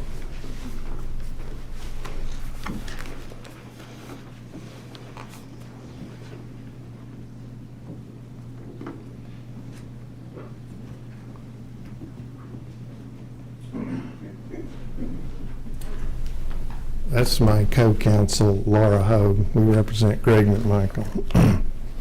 And so my question, now my last question is, if Greg McMichael had said anything to you that day that is in any way materially different from what he told you the first, the second, and the third time you all went through the story, you would have noted that in your report, wouldn't you? I believe so. Again, that's more for our investigators to look through my body camera and then have further questioning. But you wrote a report. Yes, sir, I did. It's about a page and a little more long. Yes, sir. You've seen it? Yes, sir. You've reviewed it? Yes, sir. And you didn't note in it any place where Greg McMichaels 3 times through the story differed in any way, did you? I'd have to look at my report. All right, I'll let you look at it.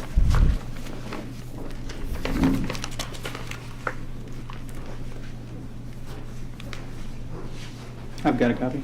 Oh, you did? Yes, sir. Okay, good deal. Take a look at it. It's about a page long. Read the whole thing if you need to.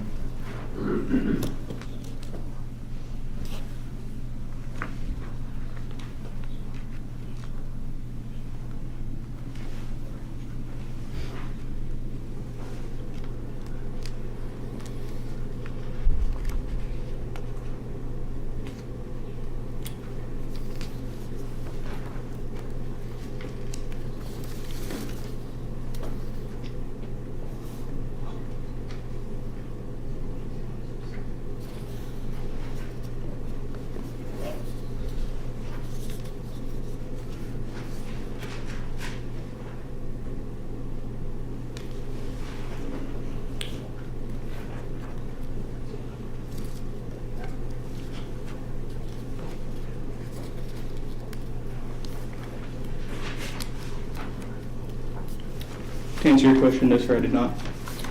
No, sir, you did not what? I did not notate that he had any change in his story. And if he had, you would have notated that, correct? I should have, yes, sir. Thank you, sir.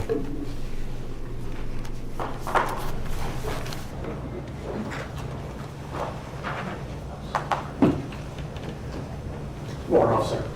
I'm Jason Sheffield. I represent Travis McMichael. We haven't talked yet, have we? No, sir. Okay. There's a part that you were just asked about by Mr. Hogue, previously by the state, about those statements, "Stop, goddammit." And you were just kind of going through that a moment ago. Right. One thing that you haven't noted yet, and you haven't been asked to help clarify that issue, is the following. You understand that at some point, you're here on Burford, and there's an interaction that takes place here on Burford. Yes, sir. Okay.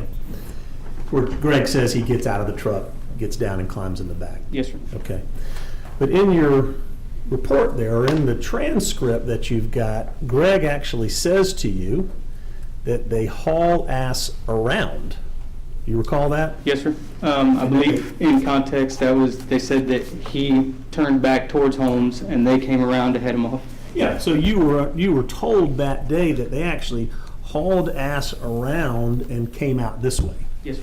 And that kind of clears up the Burford and the Holmes issue. Because Greg was telling you, we hauled ass around and came out this way. Right, after the interaction on Burford, yes, sir. Right, and then that helps the jury understand that then that last interaction of yelling, "Stop, goddammit," that happens on Holmes. That is my understanding. Okay, very good.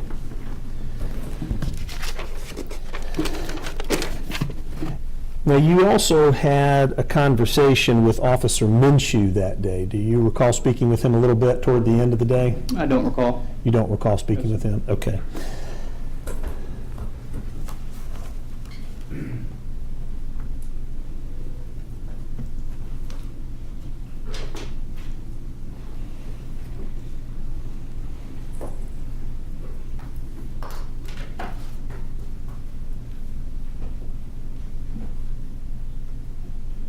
Pull your video up here on this yet?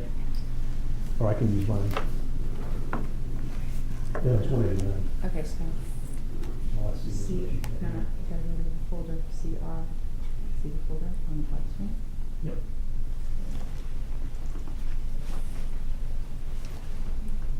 No, on the folder, there you go.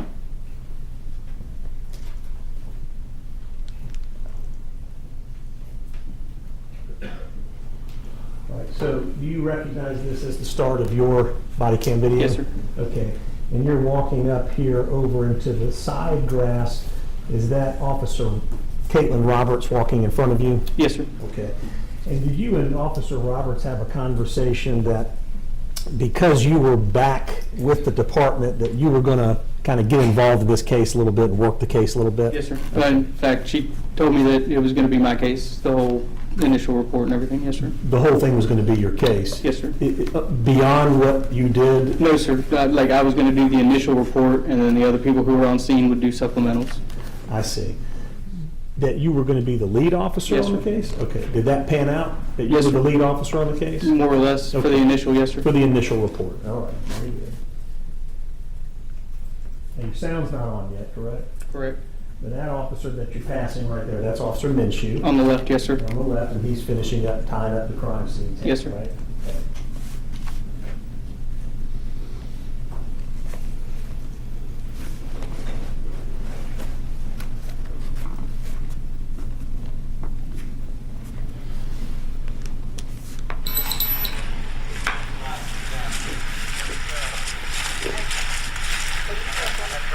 Now, at this point, you had already been told that Travis McMichael was over here, or you don't know who this I gentleman have is no at this idea who point? that gentleman is. Okay.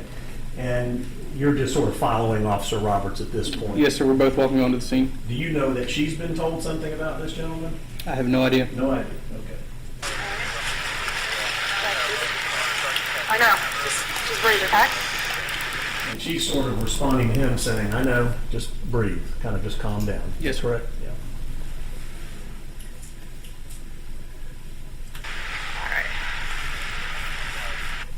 Okay, one moment.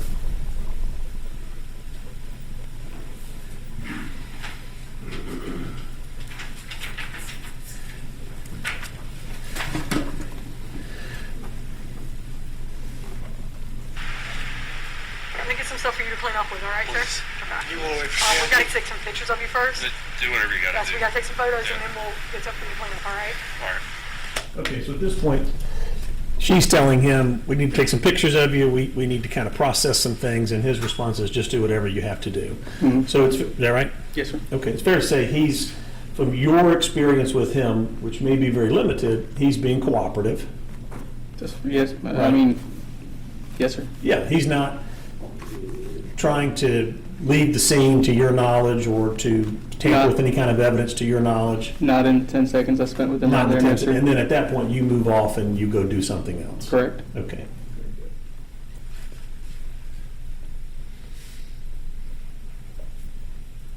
All right, if you want to look at your transcript on page 39, and maybe even before that on page 38, maybe, does this refresh your memory about having a conversation with Officer Minshew?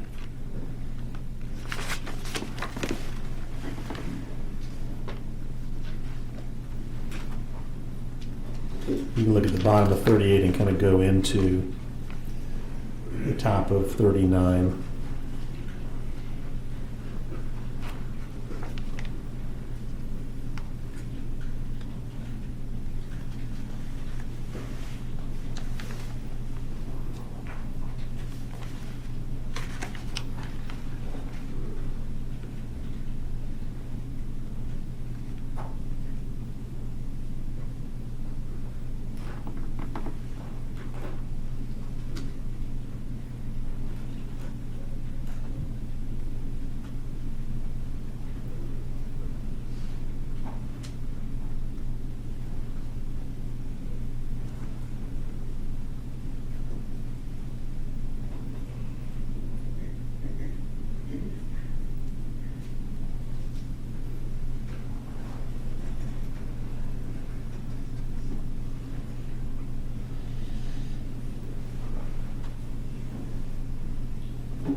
Okay. So the goal of having you read that was just to see if it refreshed your memory that you had a conversation with Officer Minshew. Roughly, yes, sir. Okay, so as the officer who's going to come on the scene and write the initial report, you are keen to try to get an understanding of what in the world has happened.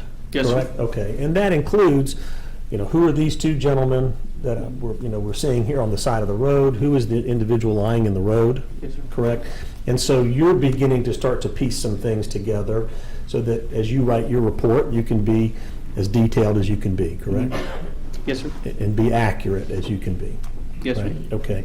So one of the things that you were discussing with Officer Minshew was that he was essentially the first officer to arrive on the scene. Yes, sir. And how close he was to the scene when the shooting took place. Yes, sir. Is that right? And so part of he was explaining to you, you can sort of see it as you're reading it, but he's kind of explaining to you where he... Object at this point in time, asked and answered, and Minshew's already been asked about this topic, inappropriate to ask this witness about this topic. It's not, it's additional evidence that is corroborative of the prior testimony to the state. The state has challenged that testimony, I'm seeking to corroborate it. It's overruled. Go ahead. So he was standing there at that time, kind of explaining to you where he was when he heard the shots, right? Right. Talking about just being just on the other side of some bushes, right? Yes, sir. And then, boom, he comes around that bush and now he sees the whole scene laid out right there. Yes, sir. Okay. Also speaking with you about the information that he had gathered a little bit about Mr. Arbery and his involvement in the neighborhood. Okay. Right? Sure. Yes, sir. Okay. And how the McMichaels or how these gentlemen were involved with the issue dealing with Mr. Arbery in the neighborhood, being in the neighborhood several times, et cetera. Yes, sir. Okay. That's, I mean, I was told that by Mr. McMichaels as well. That's right. And this is just all part of your data gathering, right? Okay, very good.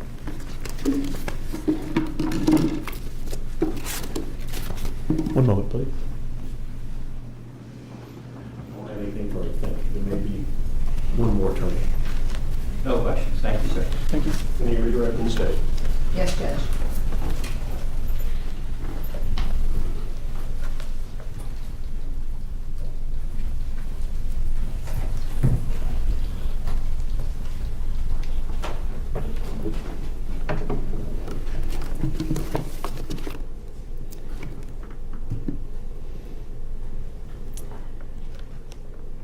All right, so first off, let's talk about your report.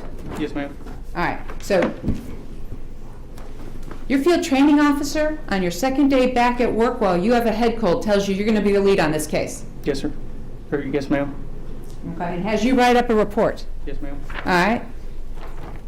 Is that it? Yes, ma'am. All right. So how many pages is it?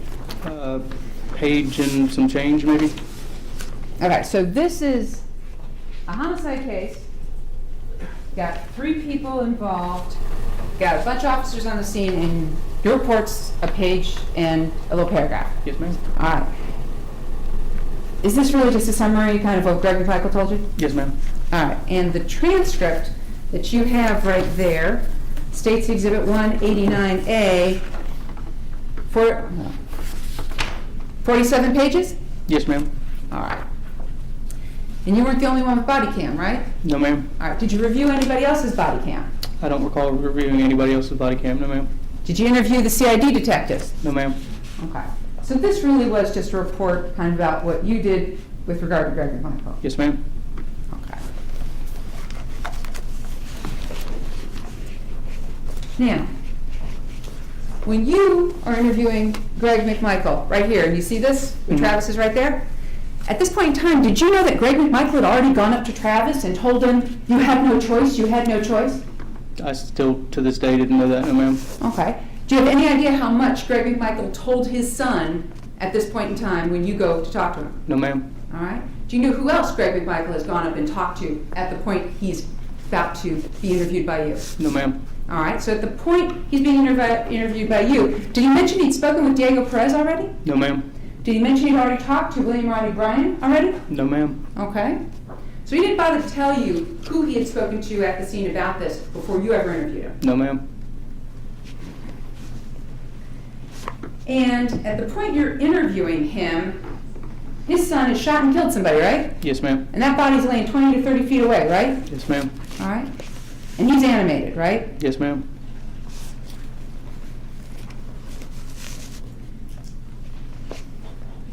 And I think with regard to the Zellwood situation, he said what exactly did he say about how they got over to Holmes? He said that he saw him running down Satilla Drive and continue straight onto Burford. They followed him onto Burford. He turned around and ran back towards Holmes, and they continued around and met him on Holmes. I think you said that their words were, they went to head him off. Yes, ma'am.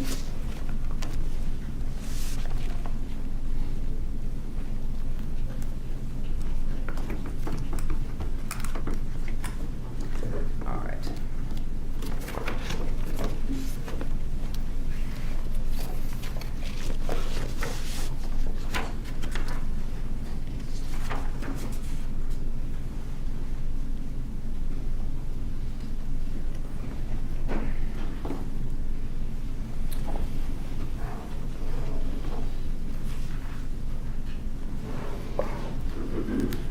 All right, so defense counsel came up and asked you about page 6.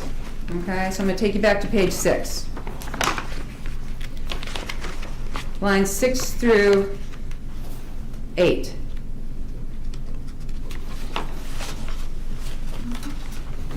All right, do you remember Mr. Hogue asking you about this?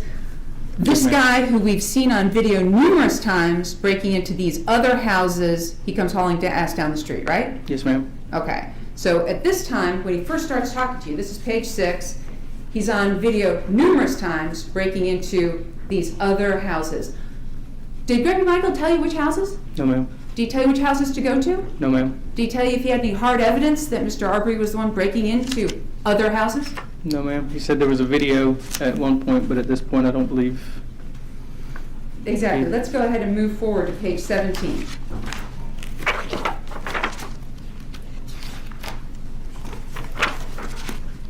Sorry, you said 17? I did say page 17. So now I'm going to direct your attention specifically to line 14. On numerous occasions, the guy has broken into a house over here, and they've got him on video. Yes, ma'am. Okay? So now we've gone from numerous houses, he's on lots of videos, to numerous occasions, the guy has broken into a house over here. It just says a house, right? Yes, ma'am. Okay. And that's on 17. And then we go to page 18. And now they got him on video going into this house 2 or 3 times. Is that right? Yes, ma'am. All right, so we've gone from breaking into all these houses to the one house, and now it's, anyway, they got him on video going into this house 2 or 3 times. So we're down now to 2 or 3 times. Is that Yes, right? ma'am.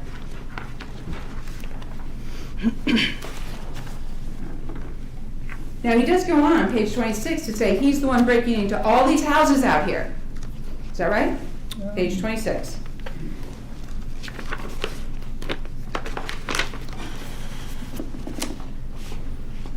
What line? 10 and 11. Yes, ma'am. All right, do he ever tell you which houses? No, ma'am. Did he tell you where he got this information from? No, ma'am. Did he tell you the victims of any of these break-ins? One guy was a banker, was as far as we got into it. Okay. Now, the banker, was this the banker from Alma? Yes, ma'am. Okay. And is he the one with the construction site? Yes, ma'am. Okay. So he says the guy from the construction site is the banker from Alma. Yes, ma'am.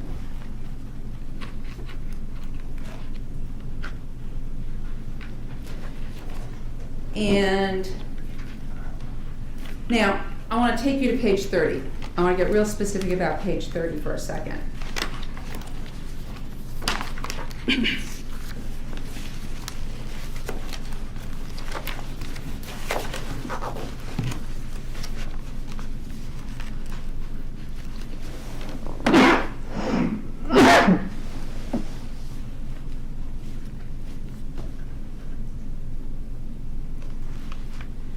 Okay.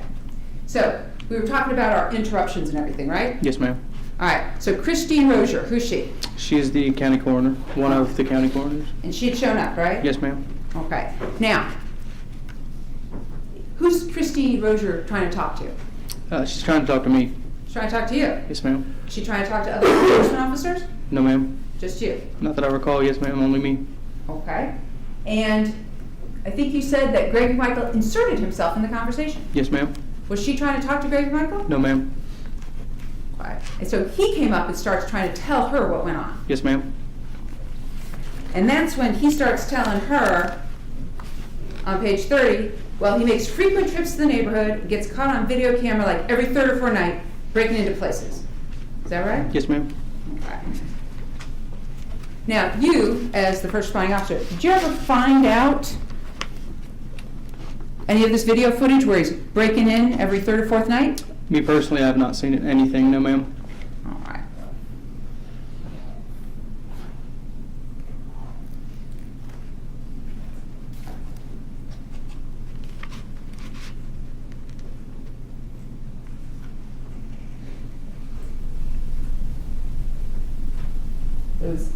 I'm going to show you right here. And we're looking at 2158. Is this you trying to take down that information while he's talking to that unknown person who walks up? It appears so, yes, ma'am. Now, who's that? This is Miss Rozier All right. And who is she trying to talk to? talking to me. All right. And is at this point, who comes up and starts inserting himself into this conversation? Mr. McMichael, Mr. Greg McMichael. And these people who are standing around, Yes, ma'am. who are they? Those are Fire and EMS, Clinton County Fire and EMS.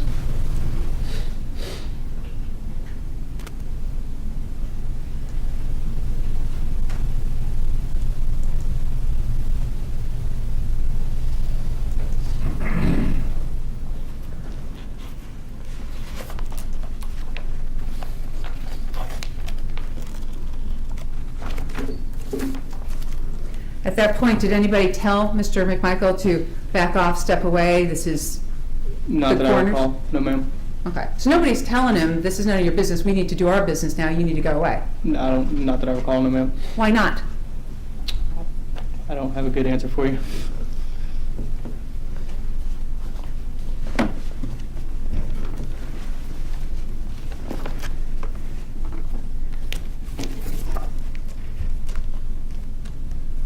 All right, and specifically, I'm going to take you to page 24. We've been talking about this.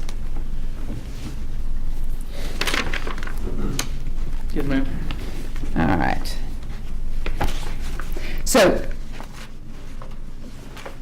at this point, Greg McMichael's telling you, I jump in the back of the truck because I don't want to sit in the damn kid seat again, so I jump in the back of the truck, and he's running down that damn road, and that's Burford. Yes, ma'am. My understanding. Okay. And that's when he's hollering, stop, stop, we want to talk to you. Yes, ma'am. And then he immediately says, and we get up next to him, and I said, stop, God damn it, you know. Yes, ma'am. That's what the defense counsel asked you about. Yes, ma'am. Okay. Between those two sentences, did he ever say, we went up around Zellwood, we came down Holmes Drive, we passed Mr. Arbery, and then we stopped right here? No, ma'am. Okay? He actually says that he gets up next to him. Yes, ma'am. Okay? If you get up next to somebody, does that imply that you're driving your car? To me, it would. Okay, so the impression he left you with is, we got up next to him in the car. That was my understanding. Yes, ma'am. Okay, it doesn't say, Mr. Arbery got up next to our car, does it? It does not. Okay, so you have no idea how many times he yelled, stop, goddammit, at Mr. Arbery. I do not.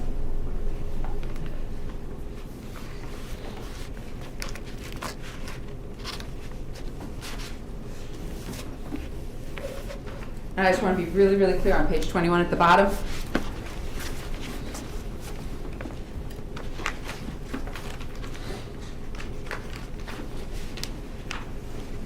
All right. Well, Mr. McMichael says, I haul ass back into the house, I haul ass into my bedroom to get my .357 Magnum. I don't take any chances. It's because he doesn't know if this guy's armed. That was my understanding. Okay. So he knowingly went after someone he believed was armed with his own gun. That was my understanding. Yes, ma'am.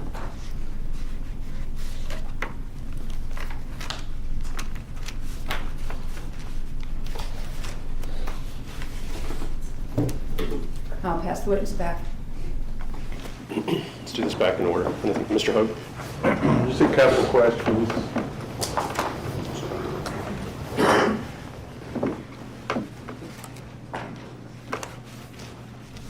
two areas, Officer Brandberry, that have just been brought back up on redirect. When the state was just now asking you about all these things, whether Greg McMichael volunteered them to you, like which houses, who lives in them, how did you learn about these break-ins, right? And you said, no, he didn't volunteer those details to you, right? He did not volunteer who lived in them or how he got the information, no, sir. And you didn't ask him those questions either, did you? No, sir, those kind of follow-up questions are for our investigative division. All right, that's not your job. That's not what I said. That's not what you were there to do. I was there to get an initial statement and then turn the scene over to our investigative division. Okay. Who would do the questioning about which houses and who lives in them? Yes, sir, their job is to get more detailed information. Sure. Okay, then go back to page 24. Thought we had cleared up, but let's go back to it at line 10. First, up above, we agreed that the jumping in the back of the truck because he doesn't want to sit in the car seat happened on Burford, Yes, sir, right? that was my understanding. And then the last statement, he said to Mr. Arbery, stop, goddammit, I had you read silently the rest of that paragraph that that's in, right? Yes, sir.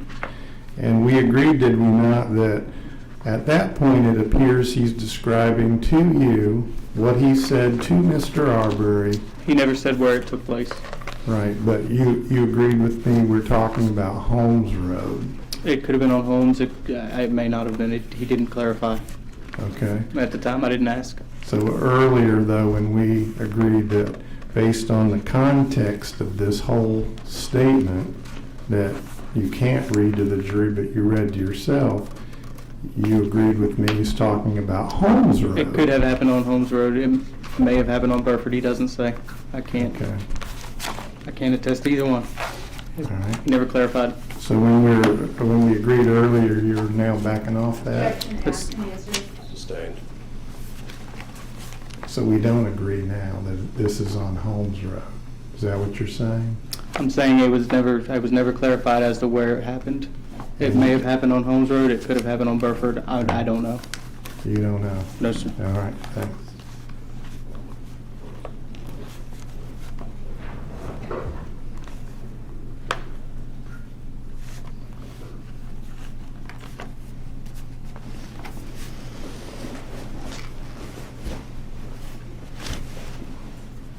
That's all I have. Nothing further, thank you. Nothing. All right, thank you. You may step down. Thank you. As with other witness, you're released today, but you remain subject to recall. Yes, sir. Thank you.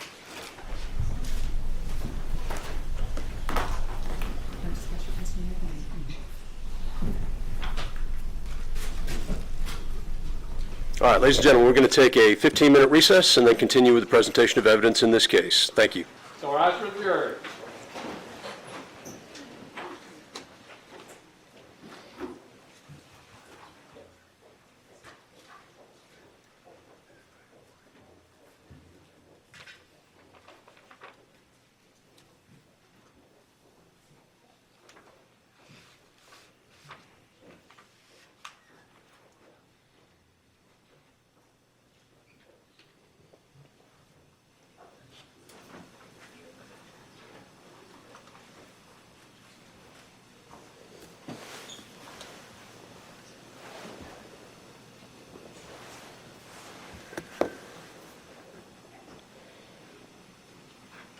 All right, anything from the state for recess?